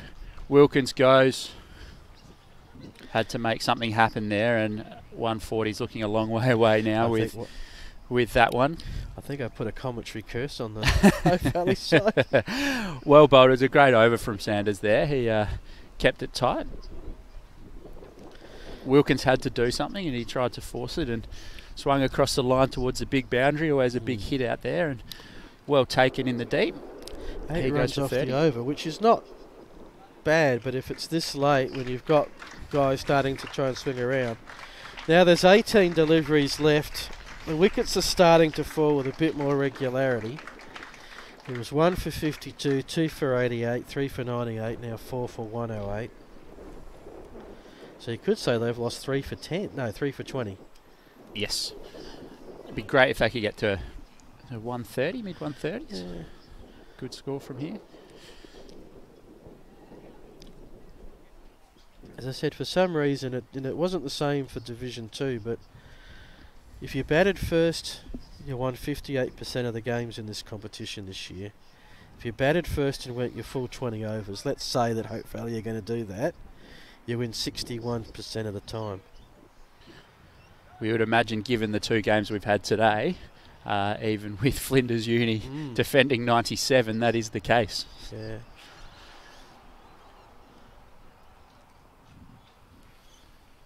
Dent back on to bowl his final over. He's 13 so far and gets his first wicket. Nicking off the captain there. We didn't even get to talk about him. He goes first ball. Golden Duck trying to... the players crossed. I was staying it was the end of the over? The end of the over, yes, of course. Sorry, yes. Those 17 gone before that ball from Dent. Yep. 4 for 108. It's now 5 for 108. So, at the end of the over, the bowlers don't change ends, the batters do. Yep. And it does confuse you a little bit after the block of 5, because then everyone else has to, and sometimes the batters find themselves wrong because they're used to crossing or changing. It's unique. Brett Madigan, have a look at that profile picture. What is he holding there? What's he got? I reckon. Is that a snake? I reckon they went to the same party and took about half of these profile pictures. Some of them were taken before. I reckon the one of Webber might have been taken a fair way through. So Brett Madigan, nickname Brad. Brad facing Jack Dent. Gets a single off his first ball. Does the right thing. Oh, this is his third innings. He scored 1. Okay. Last week, not out. Well done. So equalled that. He was there at the death against, but they batted first Hope Valley against Coromandel Valley. Dent 21 his highest score. That was against Princes, his other game played. Okay. Dent comes in, bowling to Joy. He's dropped it straight to the fielder and run. Direct hit, but not out. Oh. Do they get the glasses? No. Okay. Has to be a wicket, doesn't it? Don't know. We're making this up as we go along, aren't we? 3 direct hits we've had today have all been safe. Okay. So it has to be a direct hit to get a dismissal. Had a couple of run-outs, but no direct hit run-outs. Dent back to the top of his mark. Couple of balls left to go in his spell as he charges in, bowling to Madigan. Very late on that one, trying to run it down towards third man. So Madigan is an all-rounder. He has taken a hat-trick, best experience in cricket. Okay. Is it taking a hat-trick? Yep. Favourite food is burgers. Favourite drink, Corona. Okay. 38 years old. Experienced campaigner. Yeah. Dent comes into bowl. It's just chipped away. Coming back for the second. Throw towards the keeper's end again. Batters get back for the second. Madigan moves to 3. 1 ball to go in the Dent over. 5 for 112.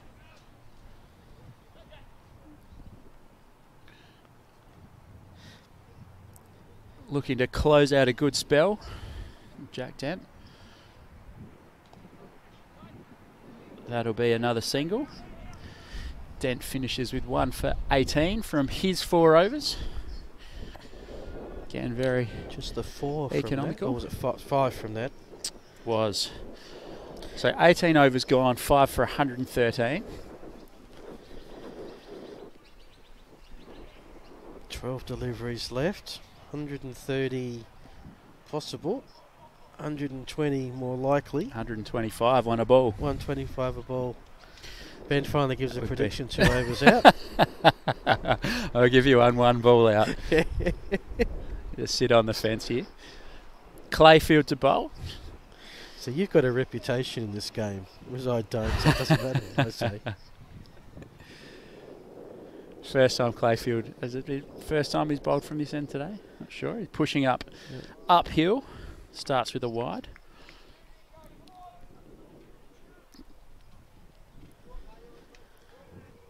Often find if you're a big quick, you like to bowl downhill with the breeze. Yeah, find yourself. I've been trying to work out which way this breeze is actually going, but I've got nothing. Quite swirly, isn't it, if you look at the trees over the other side of the ground? Clayfield charging in again. I don't really want to throw papers over the balcony to find out. We're sheltered here, so it's definitely not blowing straight in from the east. No. Yeah, it is tough, I guess. Clayfield, one of their main strike bowlers, and did a lot of bowling up front, but now he has to push uphill, and sometimes you just feel if you're a big quick, he comes in again. Up in the air, and that will fall short of the fielder. The batters will look to come back for 2, and they will. Bit of ball watching, another good throw, but they get home safely. There's sometimes you struggle for a little bit of rhythm if you're pushing uphill. Okay. Yeah, I struggle uphill. That's a rhythm. Now, Ben, if you need a bus... Starbus. No fuss, no call bus. us. 8258-0627, Adelaide Starbus. Clayfield might need one to get up this big hill he's bowling up. I reckon book one for the 7 Stars tomorrow morning sometime. Of course, it is the only problem with playing Sundays, is you've got to work Mondays. Absolutely. Now, they've had 4 weeks' notice to plan a Monday off. Plan a day off. And would have been bigger if the B grade got up. Or, sorry, not the B grade, the they've got a Division 2 side. They've got a head start. Clayfield in again, bowling to George. Well struck there. The long off fielder was up a little bit. Kind of over his head and he's gone for 4. Interesting field position. He was halfway back towards the boundary there. Not inside the ring, but over his head. If you're the deep field, if you're one of the assigned deep fieldsmen, although I reckon he might not have been. I'm trying to, because how many are you allowed? 5. 1, 2, 3, 4, 5. So he wasn't. He was in the circle. He was up. Yep. Clayfield in again. Oh, that's a big swing. That's gone up in the air. That's racing away towards the boundary. Big, thick outside edge, and it's 2 boundaries in 2 balls, and all of a sudden... Do you think they've decided to accelerate? 5 for 125. I mean, they've been 2 what I would call T20 shots. Yes. Nothing you would find in the textbook of traditional cricket, but the aim is get your runs. Absolutely. Pace of Clayfield taking a liking to. The last ball finishes his over. He finishes none for 27 off his 4. 12 off the over. There was. That was a big over for Hope Valley. They go to 5 for 125 with 1 over remaining in their innings. Got the run rate up to 6.5, 6.58.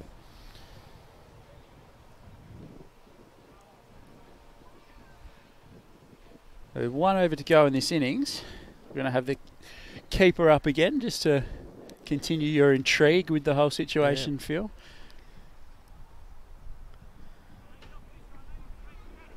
Hope Valley hoping to get at least 10 off this over, I would have thought. 135. Ideally, if they could get to 140, that'd be a fantastic result for them. Put them in the box seat. Well, 140 has been... I don't think anybody has won from that position. The Brown to bow again with the keeper up. Fantastic start. Fires in the Yorker. Madigan couldn't get it back past the bowler. He needs to get George on strike after those lusty blows. The highest score that's been chased down in Division 1 this year was by St. Peter's. Was St. Peter's who lost to Flinders Park. Brown in again, bowling to Madigan. Big swing, and he's connected with that nicely. It's gone out towards the deep mid-wicket fielder, and he's going to be mid-pitch with that second run. Should we go to the replay for that? I don't think... If we did go to the replay, I don't even think he would have made an appearance on it. He wouldn't have been on the screen, you're quite correct. It was interesting to see. Obviously, we're in the last over, and you go to take a second. But to me, George has hit a couple of big balls the last over. I think you're happy with the one. Now, not only have you lost a wicket, but he's not on strike. Yeah. Well, that's right. If he was on strike, yes. You almost have to think a delivery ahead. Yes, agreed. If we get a 1, you're on strike. That's how we want it. If it was a new bloke who might be on strike different, maybe we'll risk it.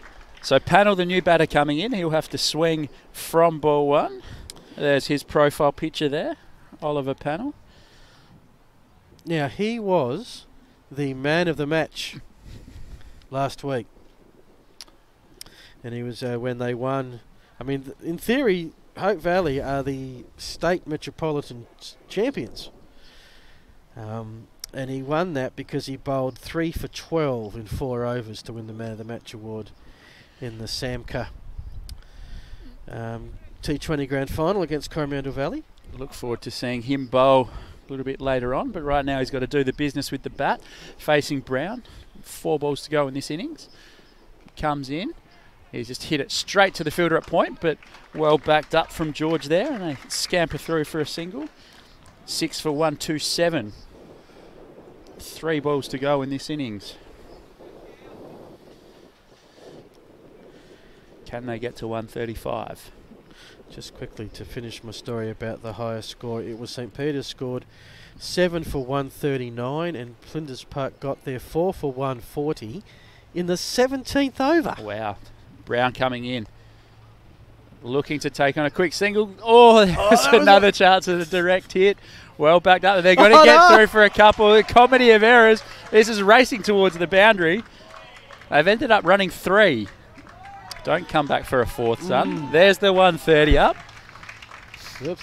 Couple of divots in the turf so here. At least he's replacing his divots, as you do. Yeah.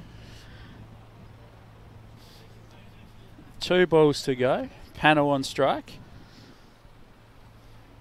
Brown charging in. And we'll run that quick single again. So the final ball of the innings.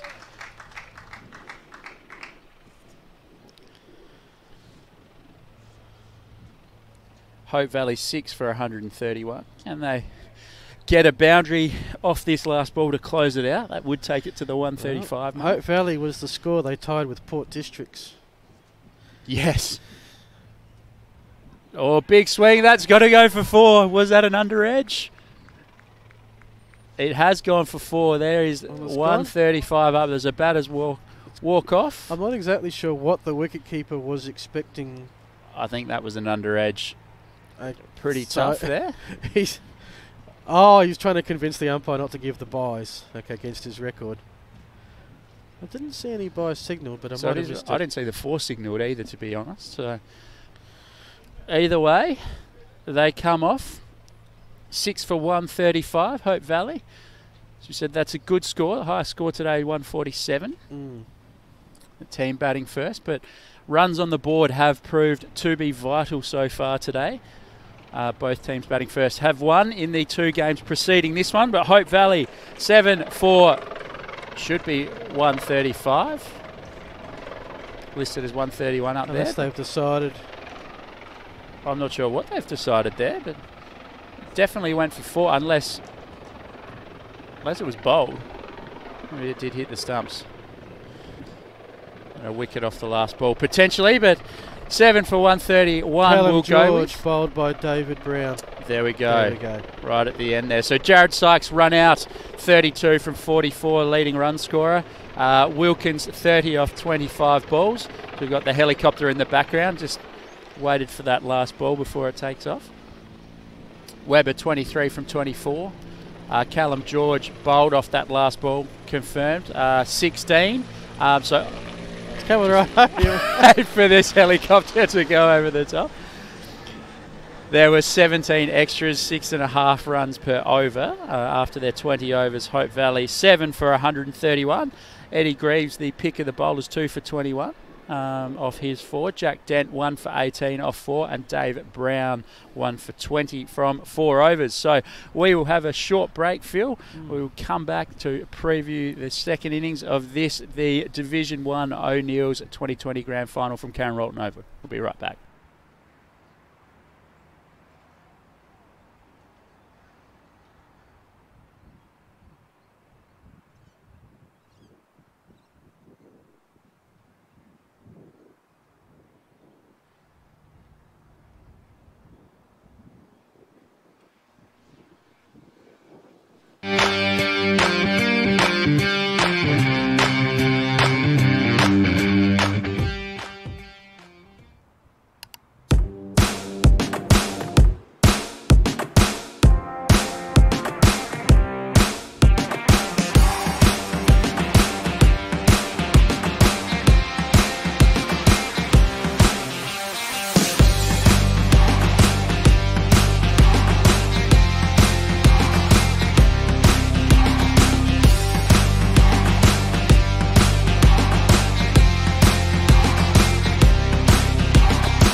Welcome back to Karen Rolton Oval. We are here for the thrilling run chase in this second innings of the O'Neill's 2020 Division 1 T20 final. As I said before, Hope Valley 7 for 131.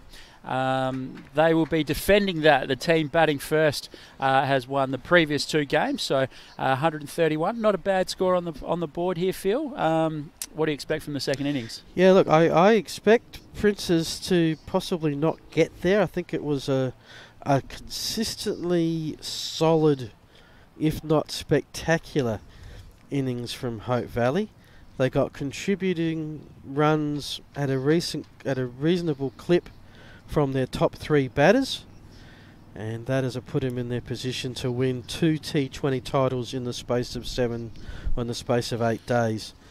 Not that Princes can't win it, but the odds and the numbers suggest that that's a winning score. Absolutely, be a tough ask. And looking at the last 3 knockout rounds, Princes haven't made more than 104, so it is going to be a tough chase for them.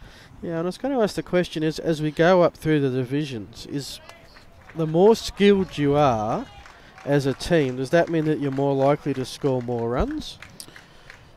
Or is it not that great a difference? I don't think it's greater difference. I think potentially harder to score runs. You're playing against better bowlers, better fielders as well. But, you know, potentially the facility is better as well. So you're playing on some better wickets and better outfields, and none better than here, aside from Adelaide Oval itself. So, you know, if they are going to do it, they've got the deck to do it on. It'll be a very, very interesting run chase. They need to get off to a good start. Yeah, it just strikes me as weird, but the stats don't lie, that the team batting first has tended to do better, especially if they can get over that 100 mark. And in addition to, because don't you think, you know, you win the toss, why don't I bat second, then I know exactly what I've got to chase. Yeah. You know, absolutely. maybe that's part of the problem. Yeah. Hope players have made their way out there, as have the umpires. Of course, the umpires today, Grant Potter and Michael Tripodi. Richardson and Latchford will be the 2 opening batters. Wilkins, the opening bowler.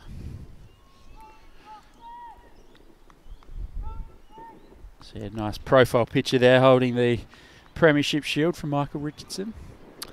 So that's the 2-day trophy that they'll be battling for. The top 4 in the A1's Para Hills, Flinders Park, Grange, got in, and Paraka.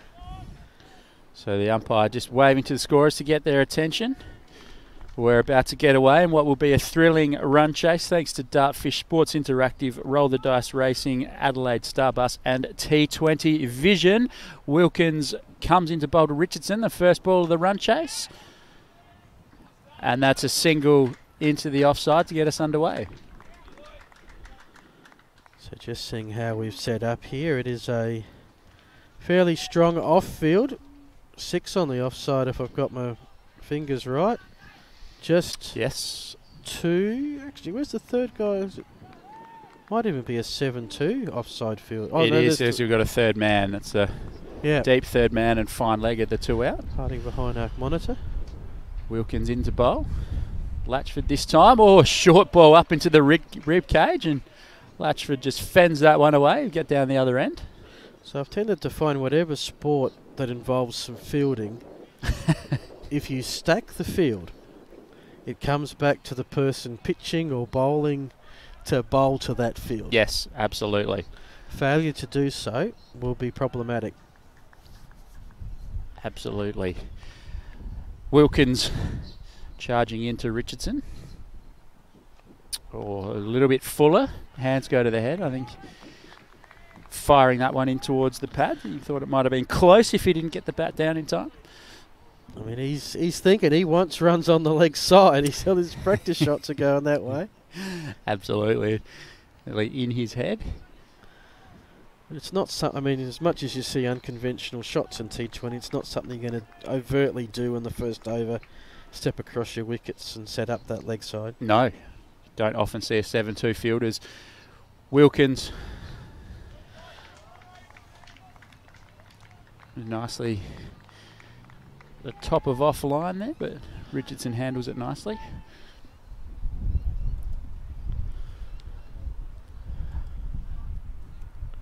So PAC, as we have talked about today, probably don't want to leave too much to the back end, so keep the scoreboard ticking, not dig themselves into a deep hole, and of course Hope Valley will be looking for early wickets.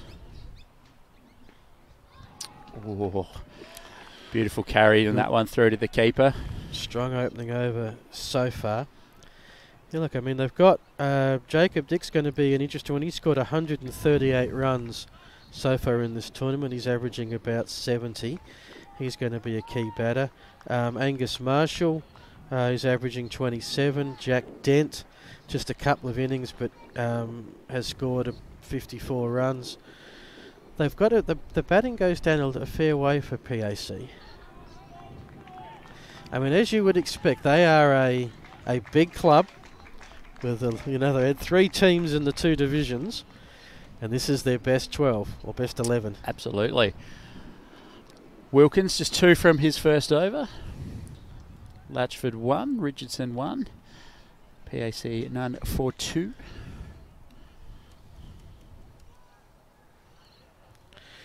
So the run rate starts at 6.55. Actually, you've got to set the run rate to win, don't I? So not to tie. So it started at 6.6, gone to 6.8. I think about T20 as the overs nick on, that run rate starts to move about markedly. And now we've got a very deep fine leg. Third man's come up into a slip. Oh, was momentarily. It's What's going on here? No, it's the bowler having a run through there. Okay. Ball's back at the start of the run up. So we haven't seen it yet, but Jack Latchford has a very, very interesting profile picture. We'll try and get up at some point. His nickname is Latch. 26 years of age. He played junior cricket at Sturt. Right-hand batsman. Favourite show on TV, Married at First Sight.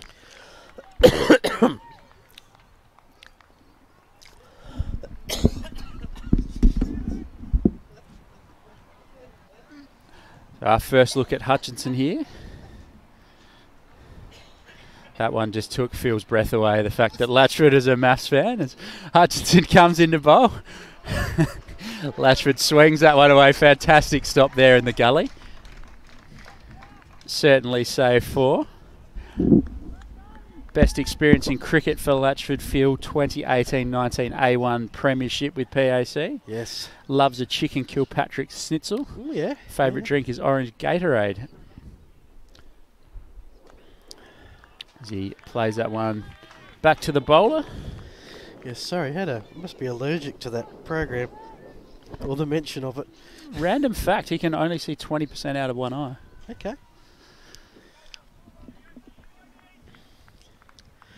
That would make the depth perception difficult. Absolutely. Hutchinson in to Latchford. Can't beat the fielder at point. Another dot ball. There's one profile in there, and I can't remember whose it was, just in case we don't get to it.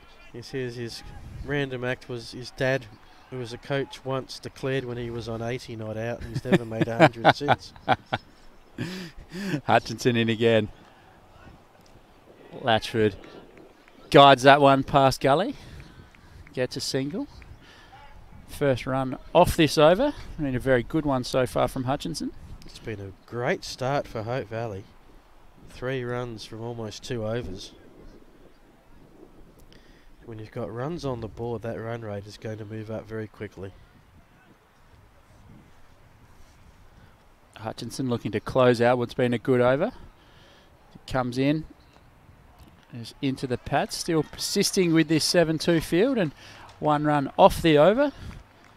PAC none for 3 from 2. Richardson 1 from 6 balls. Latchford 2 from 6 balls. Not much to say. I'm just checking. This is a T20 game, and It's usually the opening I'd expect from what we're going to see over the next few weeks in the semi-finals and grand finals of the two-day competition. I don't think I ever got an answer out of you, which was the more prestigious. No. So we start the third over. I think a wicket fell or you squirmed out of it in some way. Hutchinson, the bowler. Alejandro's come to help now. He has. It brings up the Adelaide Starbus. Need a bus, no fuss, call us. 82580627. I was speaking to the blokes from Parry Hills when I was up there, and they said definitely the two-day comp for them. Yep. Speaking as the minor premiers. Wilkins into bowl. Latchford runs that one down to third man. And fielder is back at third man. Coming back for the second. Well run by the boys there. Latchford moves on to 4.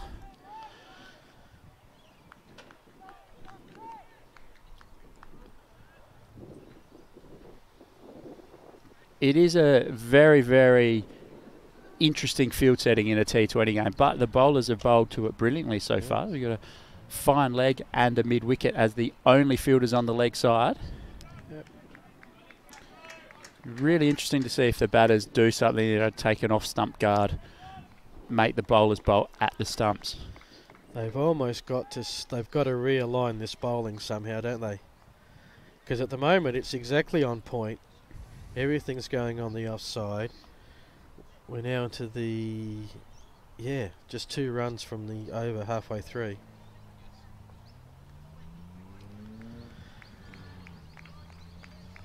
And that's the thing, you're chasing, a score of 130. You can't let them have it all on their terms, and often that's something batters would do. You go and take guard on off stump, and it just puts in the bowler's mind whether they want to do something they don't want to do. Bowl at the stumps, look at the LBW because it's sort of dangling a carrot right in front of them. Just got to be good enough to hit it as Wilkins comes in again. I'm just trying to work out if they are, what kind of shots they're trying to play at the moment. Is it just trying to say, well, look, they're up there, I'm going to find the gap? In which case you've got to play a very delicate shot, not get caught, and you're going to get 1 run going down to third man. Seems like a lot of risk for very little reward. He's bowling beautifully, Wilkins. It's a great line and length, but you're right. I mean, he can't bowl at the stumps with this field. It doesn't give him a lot of flexibility to do that, so you've got to make something happen as a batter. That makes it interesting. Oh, another chance for a direct hit. The sunglasses are safe.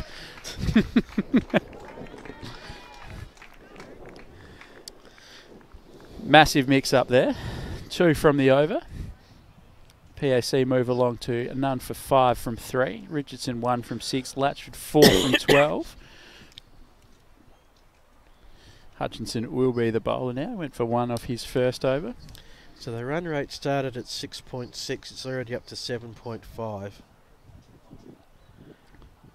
Ticking along at 1.67 here. So they need to do something, PAOC. Don't dig a hole for themselves as Hutchinson comes in. That's one way of doing it.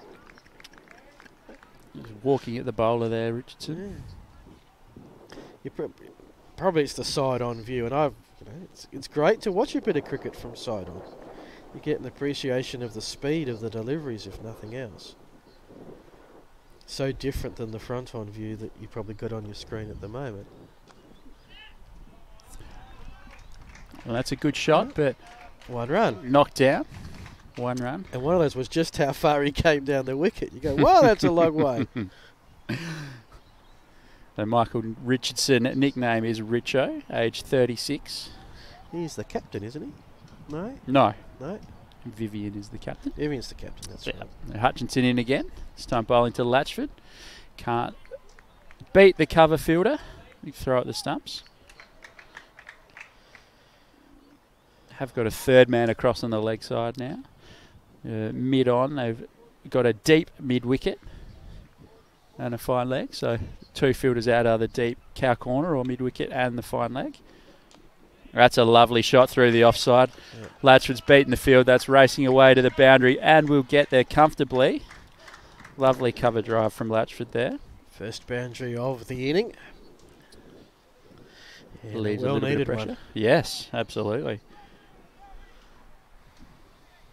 So Michael Richardson's junior club was Seaside Tennis Club. He didn't play cricket as a junior.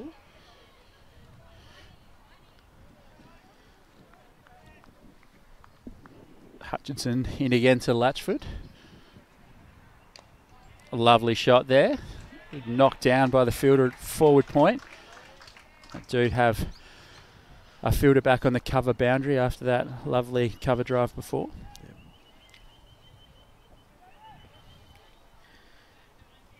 Michael Richardson's favourite food is a bacon deluxe, but his best experience in cricket is mateship and A-grade flags.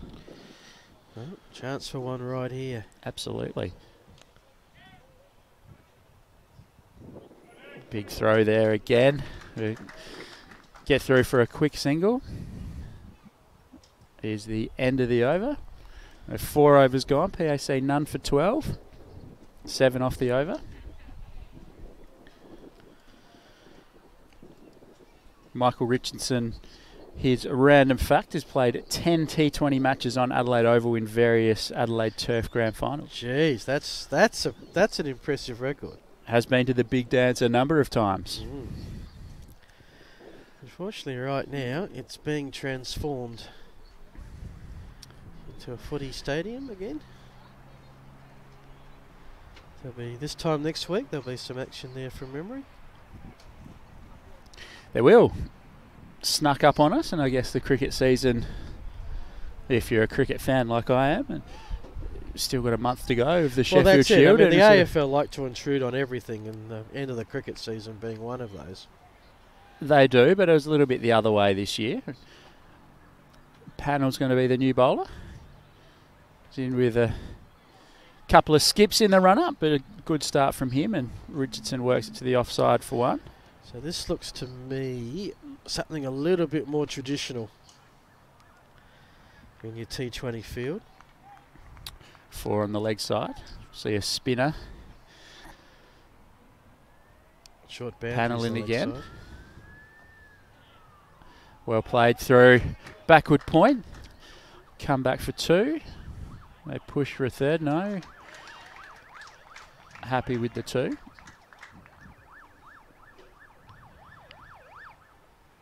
Latchford moves to 11. Richardson on 4.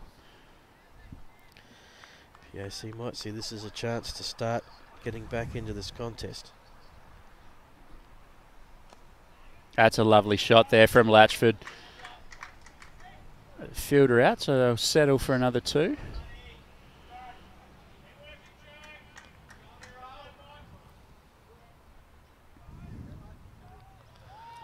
Yeah, the cricket season obviously has been delayed through COVID and everything this year, so Shield season runs an extra couple of weeks. Yep. Into April. It's normally end of March. I think SA's played its final Shield game, hasn't it, or has it got a couple to go? I think one more. One more? Just the last one in Adelaide's been played. Yeah.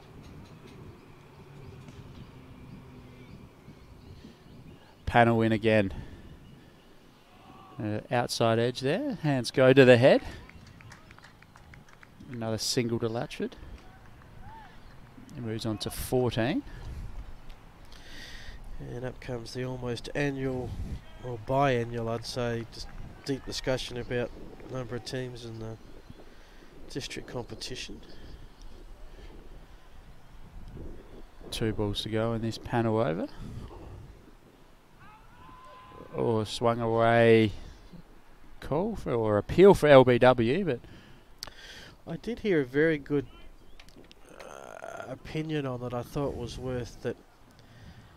We're all looking at the number of district clubs and whether that's the right number or not. But lovely shot from Latchford there through to the offside. Completes the panel over. None for 8 from his first, and Prince's none for 20. We'll get back to your point in a minute, Phil. We'll just go to a quick ad break.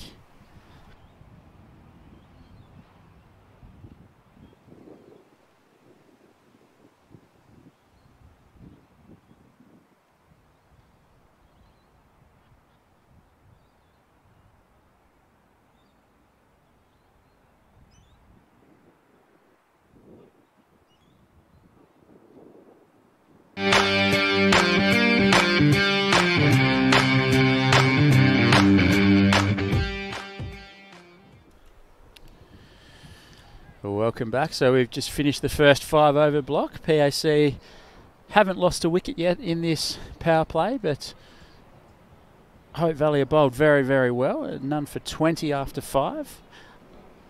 Chasing a score of the 130s, and Hutchinson to continue. And you were just talking about grade cricket, Phil, and the number of teams. I'll wait after this delivery and then I'll share with you this thought. Hutchinson coming in bowling to Richardson. And just for the record, whilst Hope Valley were Princes are none for 20 after 5, Hope Valley were 0 for 28. It was more along the lines of, rather than the number of teams, it's a question of is there enough cricket in the growing areas of South Australia? Hutchinson comes into bowl. Latchford this time. Big swing away, and that's beaten the fielder, racing away towards the boundary. A very good dive there. Saves the boundary. So he was talking about, come back for 2. The district competition goes from north to south, but he says, well, what do we got happening in the Barossa? What do we got happening in Mount Barker? What do we got happening on the Flurio? Hutchinson comes in again. Good quick single there from Latchford. Yeah, it's an interesting discussion. I know lots of other sports and even cricket in other states, they talk about expanding and more opportunities to represent, and that's because a lot of talent end up going to other sports and playing. They don't have the opportunity, so they end up in the AFL system, or a lot more teams and a lot more professional contracts in AFL than cricket. Hutchinson comes in. Richardson walks at the bowler, or another chance for a run out. That would have been out again. Couldn't hit the stumps. Very athletic there from the fielder. This is harder than hitting the Mercantile Mutual sign. Absolutely. Absolutely. Graham Manu hit that. He did, didn't he? Wasn't that huge? 1 point in time, it was. I think they lost, but they hit the sign. Hutchinson into Latchford this time. Yeah, it is an interesting debate. Obviously, the talent pool here in South Australia is something they talk about, and we have got a number of players in from other states. But even if you look up at Mount Barker, as you suggested, there's some good facilities and a lot of people up there. Yeah. And it's a growing place. Murray Bridge is all within a reasonable radius, but are we forcing these kids to have to come into the city to play for a local district club when they could be representing at home part of a higher level of competition? Or is it just, when there's country things on, they'll get their chance there? I mean, I know there's pathways involved. End of the over there, none for 25 from 6. It is interesting, and our district clubs in South Australia, we have that system where they also have juniors, and sometimes they compete with the community clubs at Adelaide Turf because both have juniors, and you often find that someone might play in the eastern suburbs for Kensington on a Saturday in the junior comp and then end up playing for Glenunga or something like that on Sunday, and so they're playing a lot of cricket. Sometimes a kid will play 3 games, including their school game, on the weekend. So it is a lot, and very, very taxing. If you look in Melbourne or Sydney, they're community cricket teams, so the Adelaide Turf teams. Sims is the bowler. The first look at him. I feel like I've opened a jar. There's a lot you can talk about. A wide there from Sims to start off. They're in charge of the junior cricket structures in Melbourne and Sydney, and then when you get to the higher level, in the elite level, that's when you play senior club cricket for the premier clubs. Yep. Sims bowling to Latchford, none for 26 the score. I mean, in footy, you might play, under 13s, they have a talent squad, but they don't play games. Yes. Sims in again. Lovely shot there from Latchford, but there's a man out on the deep cover boundary, just a single.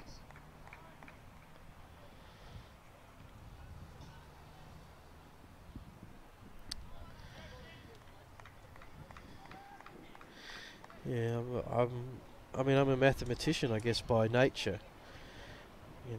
How do you grow the game by having less? Yes. I understand it works in some occasions. I think sometimes by playing less. Sims in, this time bowling to Richardson. Haven't seen a lot of him. He's faced 12 balls. Yeah. He's off 13 now, 6 off 13, whereas Latchford 20 off 26.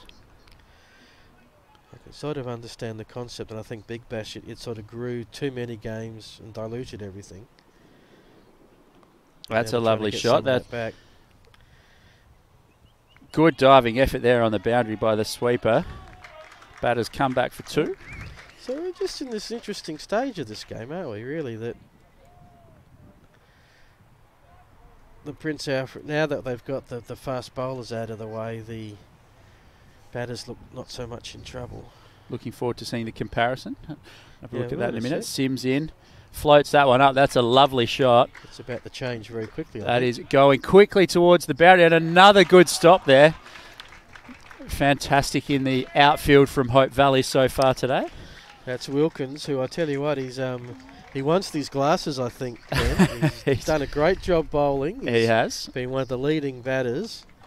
He's throwing himself in the outfield. With 3 runs there. Good shot from Richardson. Latchford back on strike. Sims 1 ball to go in this over. Latchford just punches that into the onside for a single. 8 runs off the first Sims over. Prince Alfred none for 33 from 7. At the same stage, Hope Valley were 0 for 39. Not a huge difference, couple of shots. And it wasn't that Hope Valley's innings really had... They had one where they got 15, one where they got 12, one where they got 2. But it was a consistent inning around the 5 to 8 mark each over. And Princes look like they're sort of working on a similar... Once they got through the first couple of Wilkins overs, they're now on a similar trajectory. Just got to play that little bit of catch-up. So Hutchinson to bowl out here, holding his 4th. Comes in again. Latchford just runs that one down. Fielder chasing it towards the 3rd man boundary. He will get there. They come back for 2. Current run rate 4.71. Just controlling this chase at the moment. They're keeping it within arm's reach.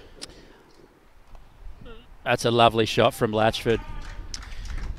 Just up there. Bit of a fuller length from Hutchinson, and Latchford just launched into a cover drive. Beautiful shot. You see the one who had the cover drive that was down here? He was, yeah. On. So that's 2. We haven't seen a lot of drives. It hasn't sort of been the pitch for that, but they're 2 right out of the textbook. Moves to 27 from 29, so he's catching up to that runner ball strike rate. Force the field change, and we've got a deep cover and a deep long off now. Hutchinson comes in again. Just drops it on the leg side. Put the pressure on the fielder. He couldn't pick it up and through for a single. Yeah, so you move along to 40.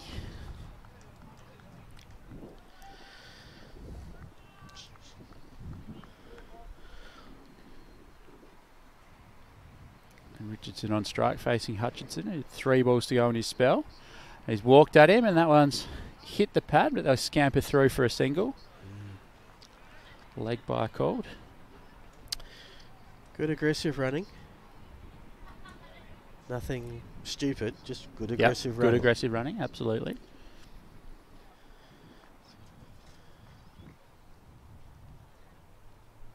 Hutchinson in again. Playing a miss there. He tried to be a bit cute with that one, Latchford, and run it down towards 3rd man again. Play and miss. We've seen a few edges on those ones today, so quite a few thick ones as well over the course of the... Absolutely. 3rd man is up, so you can see his thought process there. Hutchinson, last ball of his spell. Latchison back past the bowler, but didn't get much of it, and Hutchinson finishes none for 20 from his 4. Prince Alfred none for 41 from 8. He has 4 straight. Conceding 5 and over, including one that was just the 1 run. So, last 2 overs they've hit 8. That run rate still around the 7.5 mark. It's been there for about the last 4 or 5 overs. So, if they can keep it there with about 3 overs to go, you'd say they're in the box seat. But we've got a fair way to get to that point. Absolutely.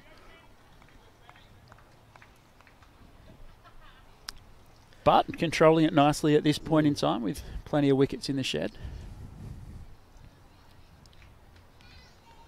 Richardson worked his way to 11 from 16. Sims to bowl again. Dot ball to start the over.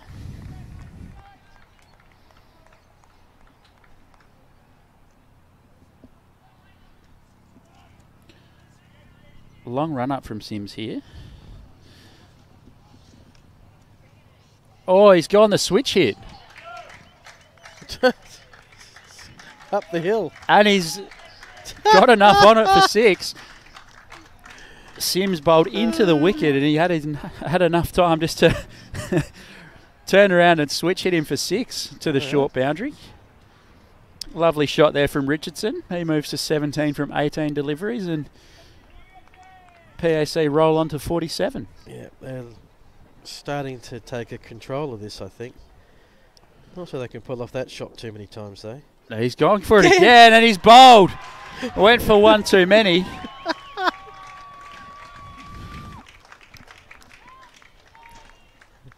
Obviously extremely effective, the ball before. But it surprises everybody. Perhaps gone for one too many there. You always look a bit silly when you try to play that shot and get out. It's something a hell of a lot more common these days, but Richardson has to go. He's out for 17 off 19 deliveries. Bowled by Sims. PAOC lose their first wicket. 1 for 47 is the score. Latchford, the not-out batsman, on 28 from 32 deliveries, and Vivian, the captain, strides to the crease. Yeah, well, that first drop, the number 3 position, got to be your best batsman, and when it's your captain, fair bit of pressure that the game rests on their shoulders. The first wicket for Hope Valley was 1 for 52. This, of course, 1 for 47. At the end of the 9th over, that was when the wicket fell. We're at the end of the 9th over. So it's sort of like a tramline game at the moment. It is. Sam Vivian's profile pictures a footy field there. Sims comes in again. Vivian off the mark first ball with a punch into the offside. Through to the other end for a single.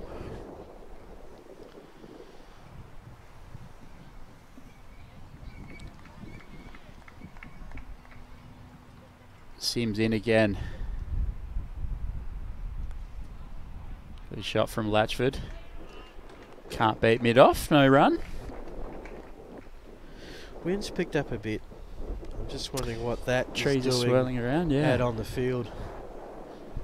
Try and look at the players' shirts to see if we can get a bit of an indication.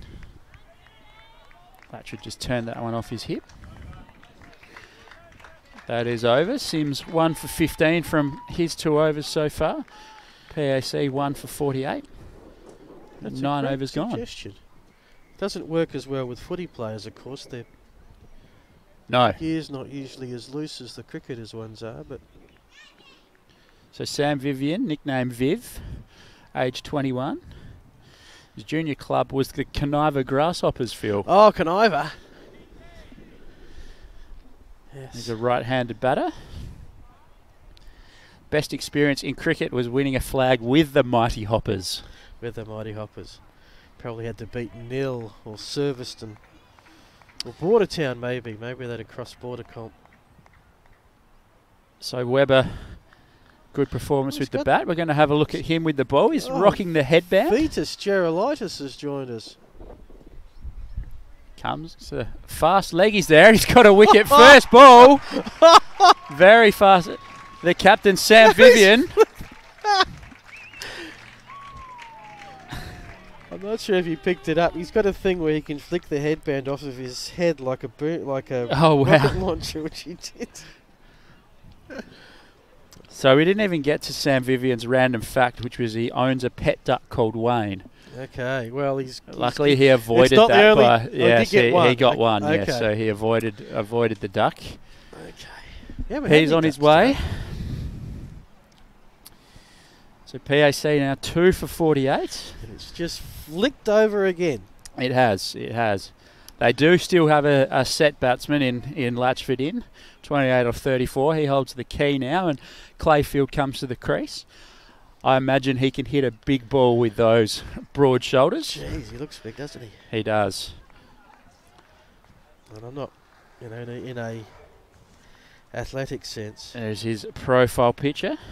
Nick Clayfield, nickname Banger, has this will be his 7th game.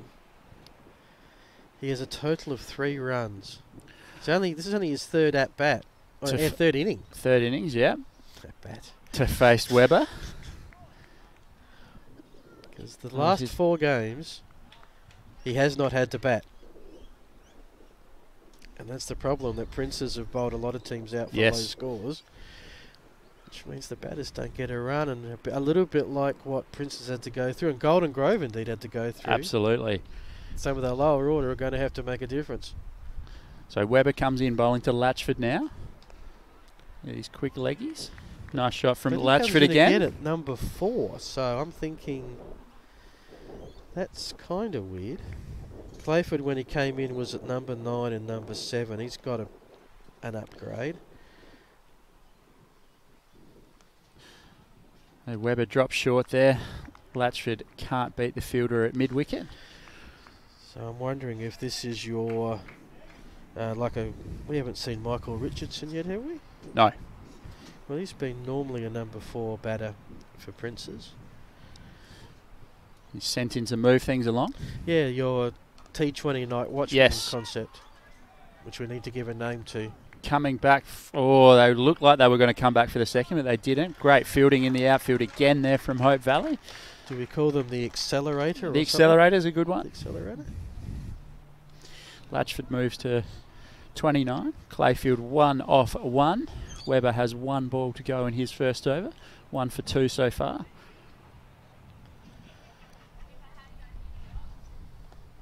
Hurries onto the bat. There's a run-out chance here. Clayfield moves to 2. And after 10 overs, the score is 2 for 51. We'll have a quick break as the players change ends.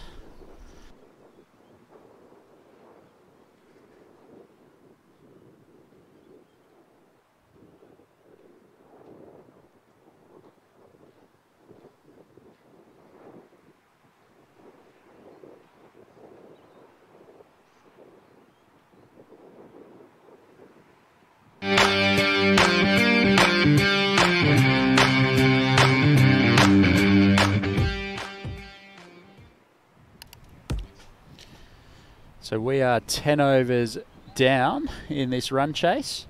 PAC 2 for 51. Currently going at 5.1 and over. What's the comparison there, Phil? Comparison, it was 55 Hope Valley had at this point. 1 for 55 compared with 2 for 51. Of course, Hope Valley making 137. So 2 for 51. Clayfield on strike. He's going to face Hutchinson with his first over of the day. Latchford 29 off 37. So Nick Clayfield, nickname Banger, age 26, from Penola. A lot of country boys in this Prince Alfred team. Facing up again, there is a big swing. That's gone high in the air. Will certainly take some catching. Top edge, and it's gone over the boundary for 6. It's what PAC Short needed. Boundary, but nevertheless, that's cleared everything. That was a big swing from Clayfield. Imagine if he gets all of it, it's ending up out there in the hospital or over in the old Heaven nightclub. Hutchinson in again. Clayfield plays that one back towards the bowler. Random fact about Nick Clayfield, he spends so much time on My Cricket, he set it as his homepage to save time. Yeah, I understand that. Loves a pie and a cider. best experience in cricket the entire 18-19 season as he faces up again. That's another big swing. Will it clear the fielder? No, it won't. Straight down the deep mid-wicket fielder's throat. Clayfield is gone. Hutchinson takes his first wicket. PAOC 2 for 57. And a couple of words spoken between opponents there. Bit of a send-off. Yes, I think so. He's a big boy to Clayfield. I wouldn't be saying much to him. Oh, not when he's got a bat in his hand. Absolutely. Jarvid Me and Dad comes to mind.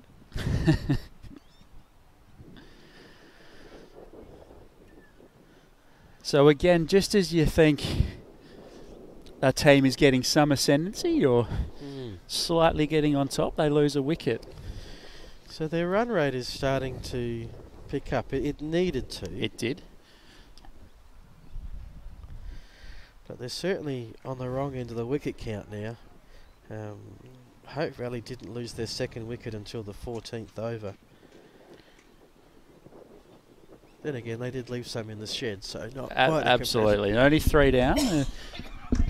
Got plenty of room to, or plenty of wickets to play with here, and at 5.3 and over. Latchford's the key, 29 off 37 balls. He's on strike now, facing Hutchinson as he comes in. A sort of flick off the pads, but the fine leg is up, and he'll get through for a single, and umpire calls leg byes. 3 for 58 now. 1 ball to go in this Hutchinson over. So our first look at Pritchard.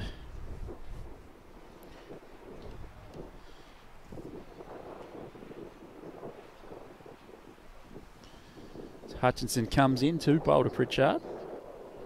And he's got a little tickle on that around the corner. Lovely way to get off the mark, and that's 4. Always want to cash in on those ones down leg side, and he's done that beautifully. He moves to 4 off 1. Score moves to 62 for 3. Run rate jumps to 5.64. Hutchinson 10 off his first over and a wicket. Latchford is 29 off 38 deliveries. Webber's going to come on. This will be interesting again, as we talked about in the last innings. You're bowling the spinner at this top end or Adelaide high end with the short boundary towards mid-wicket. I'm sure the batters will be eyeing it off, but Webber is a little bit quicker through the air than some of the other spinners. Yeah, I'm not sure if that's Pritchard who's batting there. Okay. He played in the earlier game. Does eye off that short boundary, Latchford. He moves to 30. Allow me to do a check of what's... Yes. Although he's listed. Let's have a look. Of course, the players can easily change a bit between games. I'm not sure they can do it on the same day. Definitely. Webber in. Oh, big play and a miss there. I'll just check questions if he did play in the earlier game. Bear with me while I go off-site here for a sec.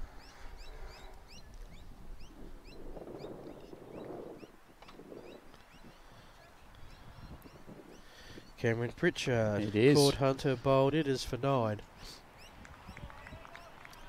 Well left there by Pritchard. So, of course, there could be 2 Pritchards, but been caught by that before. Let me check. Webber in again to him. Used the feet nicely. Sat one down to long on for a single. Moves to 5 from 4. Well, this is interesting because according to my cricket, played the last game. He's played the last game and he's playing this game. Yep. So, not sure what is quite going on here, whether they've just mixed up the player that they've inputted. Oh, great diving effort there. Almost a good catch, but that's a 4. Latchford targeting that short boundary. In general rule of thumb, if we think there's an error, we advise there's an error, and then we just go with what's on our screen. Happy with that, Phil. Latchford 34 from 40. Webber dropped a little bit short there, and Latchford got hold of it. There's a chance of the fielder reining that one in for a second there, a massive dive, but not to be. 4 runs to Latchford. And again, this time looking to go through the offside, well fielded. To use his legs there.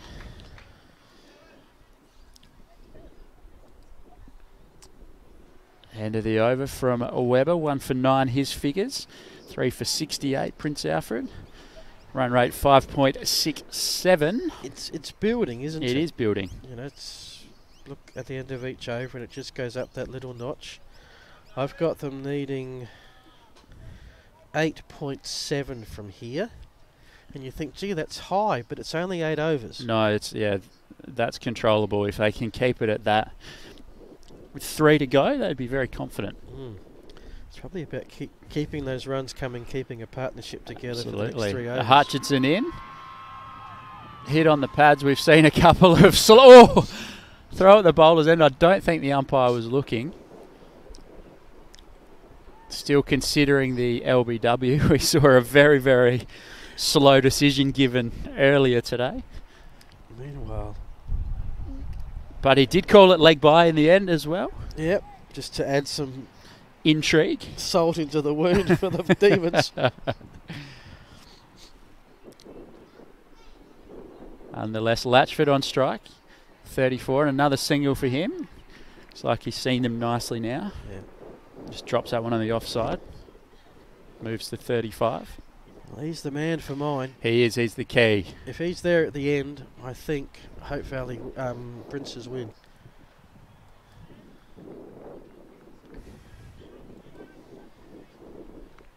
Hutchinson in to Pritchard.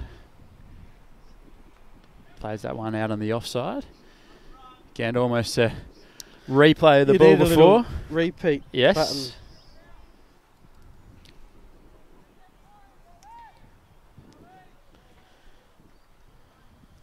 Three for 71, 12 and a half overs gone. Hutchinson the bowler. Latchford is now the highest scorer in this game. And 35.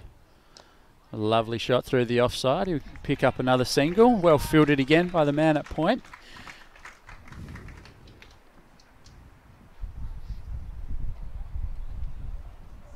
Latchford moves to 36.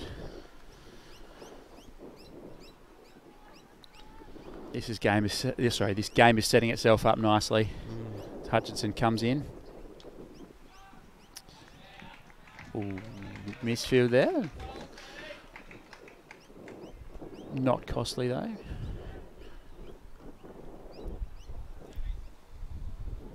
One ball to go in this Hutchinson over.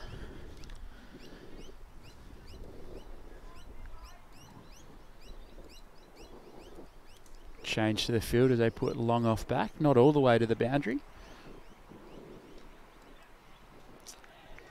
Slight confusion between the batters and throw at the keeper's end, but they get through safely for a single. Pritchard moves to 7 from 8 deliveries. Latchford 36 from 43. End of the over, 3 for 73. Hutchinson's figures so far from 2 overs, 1 for 14. So that was just a 5 runs off that over. 65 runs needed and 7 overs to do it, which means you need 9.3 runs and over. Just starting to build up there a bit. And again, they're doing it nicely. I think they'd be thinking just one big over. So target your bowler. Who's it going to be? They can have a big 15, 20 run over.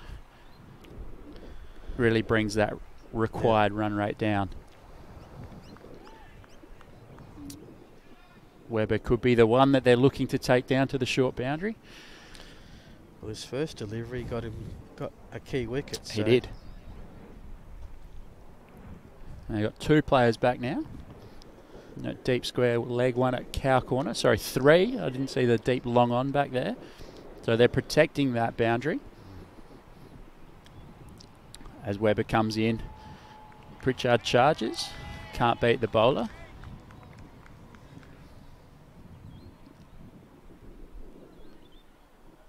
be looking to bowl shorter and straighter into the wicket, try and get a catch out on that leg side, or a slow and wide one, trying to get the batter stumped. Just like that. But it was a full toss and Pritchard managed to get some bat on it. It's 2 runs. So here's something I haven't seen too often. Normally when we're looking at field and you're looking, whether there's... Obviously you start with 11, you take out the bowler, you take out the wicket. You got 9 to position, and normally more fielders are on the offside than onside. Right now it's 4-5 in favour of the leg side. Oh, there was the opportunity for the stumping, not out. Keeper fumbled it. Still thought he got it. He did. So we know, okay, if it's a strongly offside field, like we had the 7-2 before, you don't bowl it on the stump. So where do you bowl when your majority is on the leg side? Or are you still bowling it outside because you're really just protecting...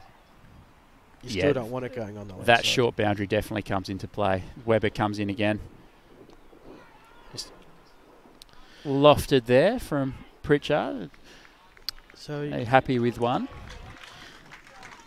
So generally you would also, as a leg spinner here, Webber spins it sort of away from the batter. You'd think you'd have extra protection on this side, but because of the short boundary, they do have an extra one across there. So you're almost prepared to concede the 1 or 2s, not to concede the 4 or 6s on the leg side. Yeah. He comes in again, this time bowling to Latchford. Just punches that one into the offside. Well fielded again. Had a lot of work to do at point there. It makes the batter think. Off this over with 1 to go. There has been. Been a very good over so far. Created some opportunities, Webber. Into the wicket. Oh, couldn't quite get down and reach that one. They'll come back for 2. Good running. They move on to 89. 3 for 89 from 14. We've got 6 overs to go.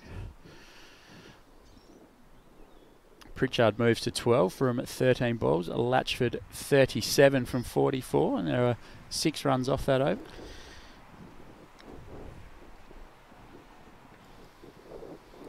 Last over in this block of 5.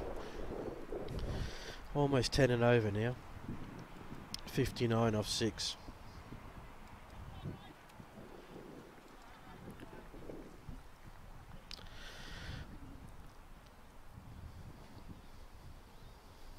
Hutchinson the bowler, so bowling to Latchford. Just drops at his feet, chance for a run out there. Looking to come back for the second, but there was a slip, only one. Latchford moves to 38. Yeah, they just need a big over at some point here. But because of the way we do the 5 over blocks, right now you've got Hutchinson into Pritchard. Oh, he swung away. That is huge. That is a big 6. He just answered my question without asking it. If this is your last over where you have the short boundary on the leg side, is this the over you have to go? Well, as I said, you need a big over at some point, and I think that's up to each individual, whether you target a particular bowler or a particular end or wherever you feel most comfortable. Pritchard obviously has a similar thought process to you as Hutchinson runs into bowl to him again. Swung that away, and that's racing towards the boundary as well. Won't get there. We'll pick up 2. And sometimes there's a bowler you take a liking to. They just bowl it in an area you like, or it might be spin v pace. Whatever you feel like you can hit, you just need to talk about it within your batting pair and target one bowler. Hutchinson in again to Pritchard. Flick that one away. Oh, it's a drop catch. And the Prince's fans are... They've been very good in the field so far. Yeah. That drop catch. First blemish. Remember, Pritchard was dropped costly on 20. He was, yes.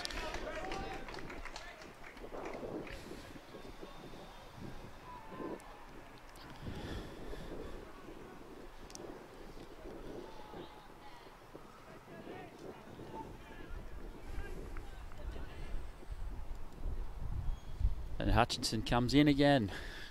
Pritchard. Oh, that makes up for almost. That's a great stop. Great diving stop there from Sims. 9 off Sims. the over.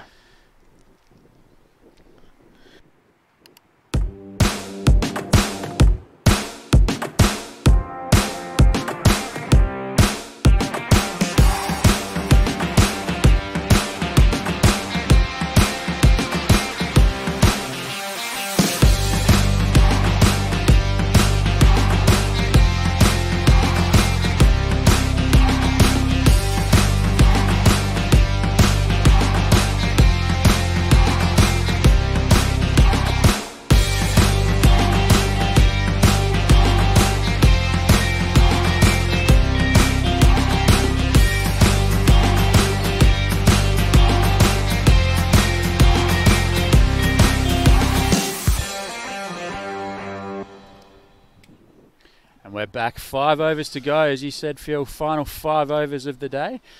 Sims to bowl. His figures 1 for 15 so far from his 2. Latchford on 38 from 45.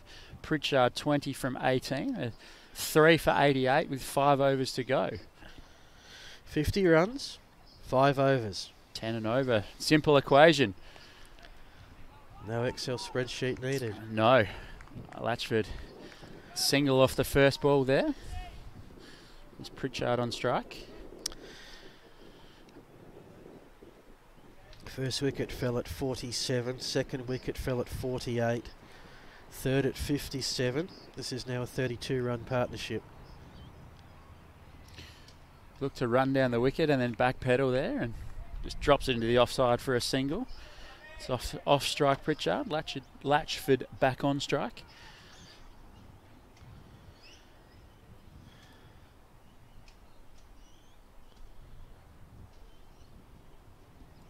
Sims in again.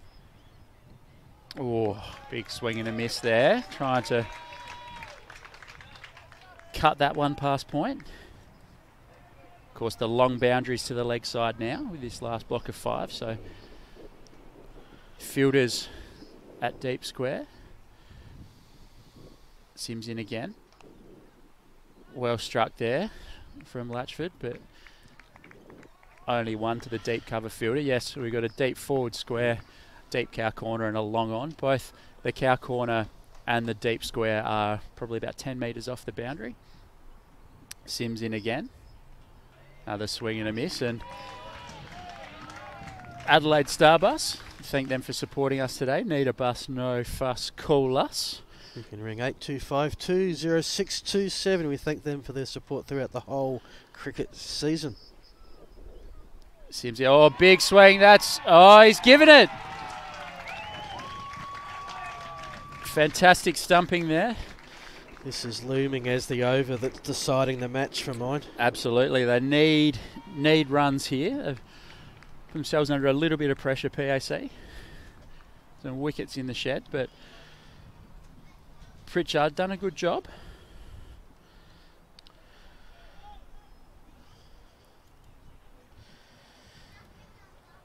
Prince's fourth wicket falls at 91. Hope Valley's fell at 108. So Sykes with a fantastic stumping there. So Pritchard goes for 21 from 21 deliveries.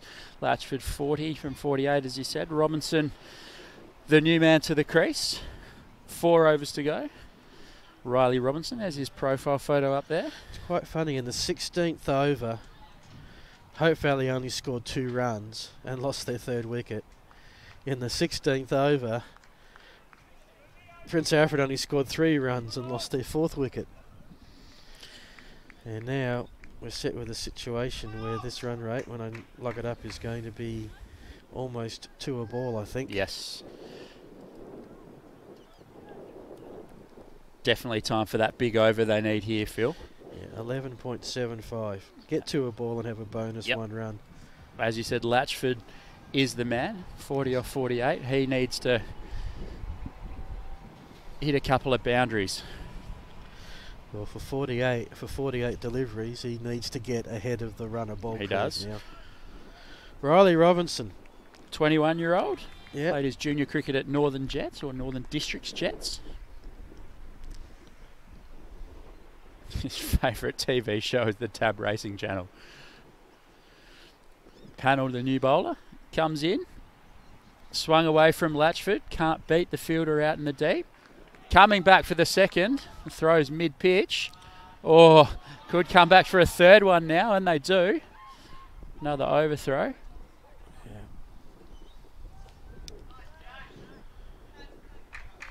See, 2 runs a ball is a draw. 1 run a ball is a Hope Valley win. 3 or more is a Prince Alfred win. They got 3 on that one, so they're on track. That's a Prince Alfred win.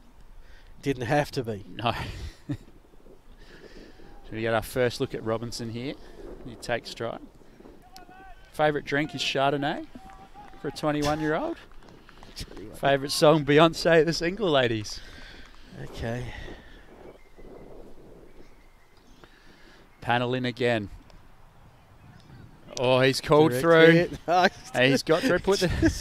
We've seen that a lot today, haven't we? The quick call of yes puts the fielder under pressure, and more often than not, they've made it. Yeah. Does the right thing, Robinson. Gets Latchford back on strike. 4 runs in the first 2 deliveries. Oh, it's threw that very, very early. Got it off the Q end of the bat almost, and looks up at the sky. Feels like he missed out on one there, and probably did. Particularly at this point of the game, you need a few boundaries. And there hasn't been a lot in this inning in totality. Panel into Latchford. Through the offside. Fielder gets down nicely. It was almost a bit of a mix-up there, but great fielding, as it has been all day in the outfield from Hope Valley. Great fielding. It makes that delivery a Hope Valley win as opposed to a draw. Robinson back on strike now. He's got to go here. Oh, struck on the pads. Just 5 runs off the over so far. Prince Alfred needing 12 and over. 1 ball left in the panel over. Very well bowled. Quicker ball outside the off stump and playing a miss. Last 2 overs, 8 runs and a wicket. 3 overs to go. Latchford 44. He will be on strike. You don't want to leave too many wickets left in the shed. 4 down. You don't want to finish 15 or 20 runs short and still 3 wickets in hand. 42 runs in 3 overs. That's 14 and over. Even 2 runs a ball's not a win now. They've got to get maybe 2 boundaries and over. This is the man that has to do it. Latchford on strike. He's facing Wilkins, who was the bowler at the start. What was he? 0 for 4 off 2 overs. Bowled extremely well so far. It's right in the mix for the 2020 vision glasses for mine. Not that it's my selection, I just put some pressure on Ben. Certainly have input into it as Wilkins comes in again. Dot ball, as has been the nature of his bowling all day today. Now when of course he bowled before, they had this amazing 7-2 field set up. And there's dead set hiding all over it. Every corner of this ground now. We've got a deep long on, a deep cow corner, a fine leg. Wilkins comes in again, bowling to Latchford, tries to run that one down to third man. We do have a third man in place. No bat on it, and it's a play and miss. 44 from 53 balls now. They need 42 from 16 balls. It's becoming very, very difficult. Yeah, Hope Valley have just defensively and bowling wise are suffocating this game. Wilkins in again. He's found that fielder a number of times today, Latchford. He's played some lovely drives, but a deep cover fielder has been in the game. He's off strike now. Robinson on strike. He has to go. Yeah. Can't afford to play a miss. A couple of the PAOC boys came out to look at this scoreboard just to confirm where they're at. Wilkins they're not returning back with a smile on their face. Another single there for Robinson. 2 balls to go in this Wilkins over. He conceded 2 so far. Another good one defensively, as you say.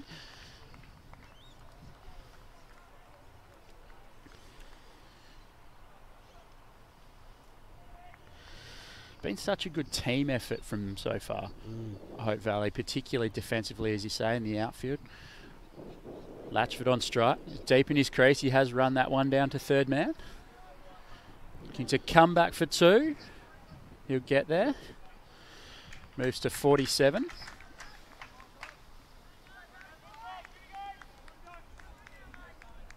That's the ton up. 4 for 100. 17.5. Run rate 5.61. Not enough at this point in time.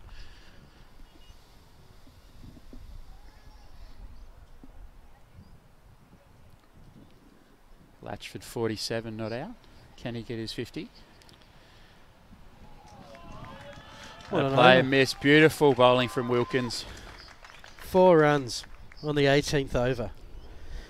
12 runs from the last 3 overs, an average of 4 when the opposition's trying to score 10. 38 runs off 12 balls. Yeah. It's a tough ask. Well, you need to see some over the fence. It's more than 3 runs a ball, so just swing for the fences time. And here's the thing, Wilkins 0 for 13 off 3 is virtually unhittable. And he's going to bowl the last over. Yep. Not saying they need 38 runs this over, but a panel to bowl at this has to be the one. Robinson on strike. Drops it to point and get through for a single. This is the matchup now they need. Latchford facing the spinner panel. The fielder's back. Just thinking about the Samka Cup and how they went in that. Played the extra 3 or 4 games, won it. Oh, that's a big full toss. Sorry, now got to come back. Will he make it? Yes, he has. That, I think, has really helped Hope Valley here. Just the sheer amount of T20 cricket they've played, and they've learnt the ability of how to play at the depth. Latchford moved to 49. I think he's looking at a square leg umpire in the hope of getting a no ball for above waist high there, but not to be. Panel coming in again. Well struck. That could be for no. Out to long off again. They're coming back for the second. That is 50 for Latchford. Congratulations. 51. First 50 of the day in the finals we've seen here, but we'd have to say he has to be considered for the 2020 vision. He does, but maybe to no avail. If he gets over the line, you'd say it's a certainty, but as he smashes that one again straight to the fielder at long off. Just a single this time. He moves to 52. 59 balls. Panel controlling this really well. 2 balls to go in his spell. 31 runs, 8 deliveries. Oh. Scamper through for a quick single. And Hope Valley can start preparing the champagne on ice. 30 from 7. More than a Bandria ball. Makes it tough. Player of the match is extremely difficult here. I think I've got it set in my mind. So it hangs up in the air, and again he's picked out that fielder at long off. Latchford moves to 53, not out. Got 1 over to go. Well, let me talk you through it. The 3 batters for Hope Valley. Weber was 23 off 24. Sykes was 32 off 44. Wilkins was 30 off 25. the bowlers for Hope Valley. Wilkins is 0 for... Hang on, they haven't updated his last over, so that's going to be a bit out of whack. So you're thinking Wilkins? I'm thinking Wilkins on the basis that he was the most efficient batsman. Yep, and he's bowled brilliantly. He's bowled brilliantly. Like your thought process here. I think if he can get a wicket in this over... You want a wicket to be... Solidifies it. Okay. But I think you're right. He bowled 2 fantastic overs up front, only going for 4 runs. Yeah, we're not just talking any pair of glasses here, are we? No, we're not. The T20 Vision player of the match. Well, this is where it doesn't really matter what the grade or the sport or the level. It's a wonderful moment where you know you've got the game won. I think. Yes. And you can almost just enjoy the last few minutes. That's a lovely shot. As you say that. Well, okay. That's a 6. Lovely shot there from Latchford. Of course, Adelaide Star Bus. Need a bus, no fuss, call us. Might be needing one and very, very soon. Get up here, I'm going to need a bus because I'm going to... Latchford 59 off 61. Wilkins none for 14. 24, needed off 5. Oh, he's got hold of that one too. That's another boundary. Wow. So now it's 20 off 4.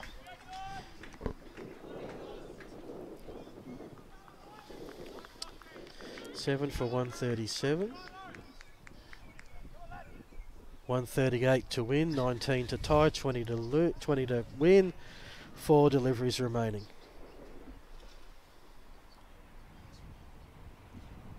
Oh, he's got another boundary. Well, this would have been all fantastic about 2-3 overs ago.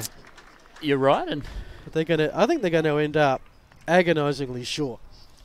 What makes it frustrating, Phil, is Latchford is now 67 off 63. Correct. And he's ruining the figures of Wilkins. Yes. Who was dead set for player of the match. To buck trend and say, look, you were the player of the match with the 67. He finishes a better part of an 80 not out. Yeah. Well, we've got a keeper-bowler discussion. It's quite amazing, isn't it, that Wilkins was 0 for 10. What's he given up? He's given up 14 runs. 0 for 8 off his first three overs. Yes. And 0 for 14 off his last 3 deliveries. That is T20 cricket, and it is. Obviously, when you bowl the death overs, that's what can happen. You can cash in. Chump in 30 seconds. Absolutely. He has 3 balls to go, and Latchford 67 not out. There is a single. He'll retain the strike. They won't take the single there. And Demon Nation exhales. They know.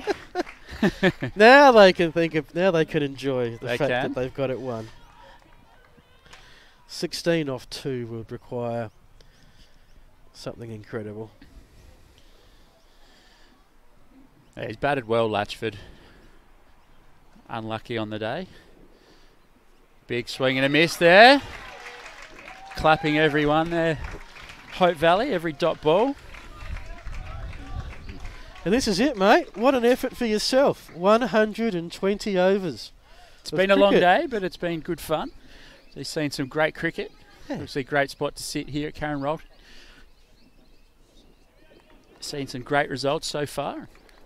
Obviously, 1 ball to go. Wilkins to bowl it. Latchford to face. And there it is. He gets his wicket, celebrates, and probably earned himself a pair of sunglasses there. Well, that was the deal. That very well bowled from Wilkins. He's had a great game. Obviously, well batted there. In the end, couldn't quite get them over the line there. And congratulations to Hope Valley, the undisputed T20 Masters of South Australian Turf Community Cricket. The Samka winners last week. And the Adelaide Turf Cricket Association winners this week. Absolutely, and almost didn't get there with that draw in round 1 of the knockout stage. So and finishing the minor round at 1 and 2. 100% that could have gone either way. But they've been fantastic ever since that game, and fantastic result for them here today. 7 for 137. As the two teams come together to shake hands, we'll have a look at the results.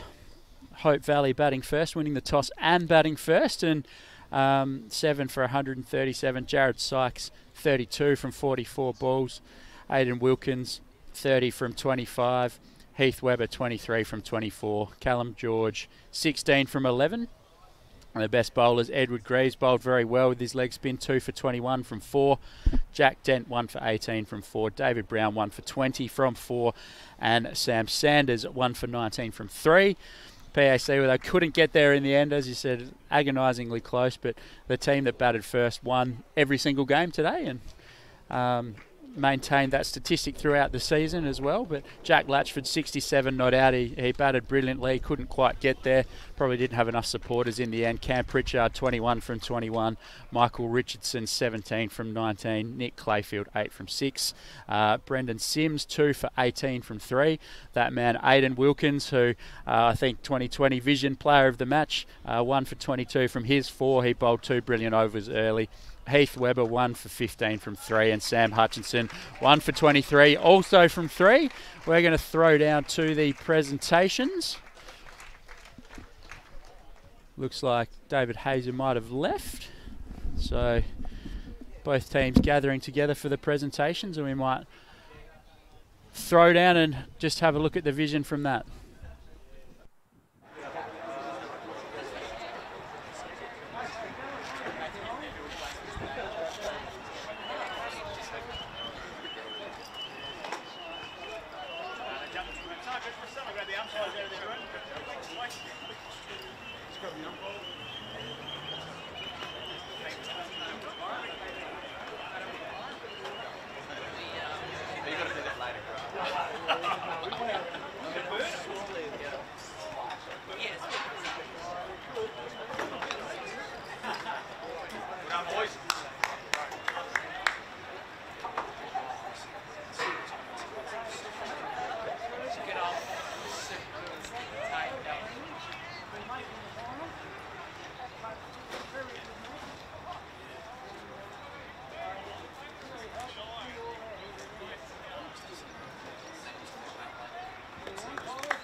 Great to see. Fantastic presentations there for Hope Valley, just getting together, getting their medals, raising the trophy. We're going to go to an ad break and we'll be right back with our T20 Vision Player of the Match, Aidan Wilkinson.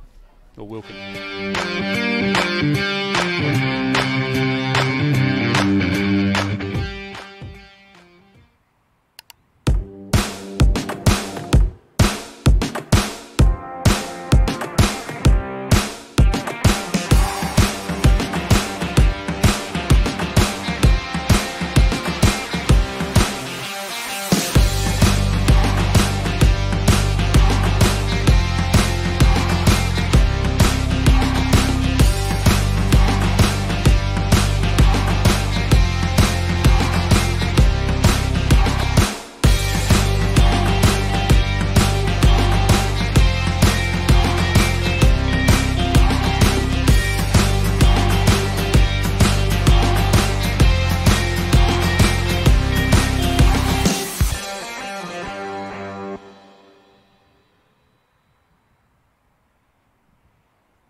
Welcome back. We've just seen Hope Valley, fantastic winners over Prince Alfred in the O'Neill Sports T20 Division 1 Grand Final. Aidan Wilkins, our player of the match, our T20 Vision player of the match, mate. You get a pair of T20 Vision cricket sunglasses. Beautiful. So if you're in need of some new sunnies, that'll get you out, mate. 30 off 25 with the stick and 1 for 22, but we're really impressed with your couple of good overs at the start of the innings there. Congratulations on your own performance and a big day for the club. Yeah, definitely. It was important for us to sort of restrict their scoring early with a smaller total, so it was good to get a few dot balls in there and keep it nice and tight. Absolutely, and obviously 30 with the bat. 137 for 7 on the board. Did you think it was enough on that wicket? Yeah, definitely. Like it's a big boundary, so it's defending those and defending the twos as well. They had some deep pockets, so running hard in the field and cutting those twos down to ones, which I think we did pretty well. Absolutely. How did you find it out there, obviously? Oh, beautiful. Yeah, beautiful playing surface. You can attack the ball. It's a dream to play on it. Absolutely. Your last over, obviously, nice to get a pole there. Did you get a little bit nervous there towards the end? Or? Yeah, after that first one, I'm like, regather. And then the next two went over, and I'm like, oh, dear. What was the thought process then going through your mind there? More about my lengths. The first three, they were a little bit back of the length, and he could use that sort of to get underneath and hit hard through the covers, and I knew he was trying to do that. So it was more about hitting that full length on the crease line, which I think I did on the last ball. So, you got there in the end. I know it might have made your figures look a little bit more messy, but it was nice to get a wicket at the end there for yourself. Definitely. Celebrations tonight, are there going to be anything? What are you guys thinking? Yeah, definitely head back to the club. There'll be a few beers and pizzas having there, so it'll be a great night to celebrate. Sounds great. Shame it's a Sunday, but no doubt you'll enjoy a few tonight. Definitely. Thank you very much for joining us, and congratulations on on your performance and the win for the club. Thank you very much. No worries, thanks. Cheers. Cheers. Thanks, mate.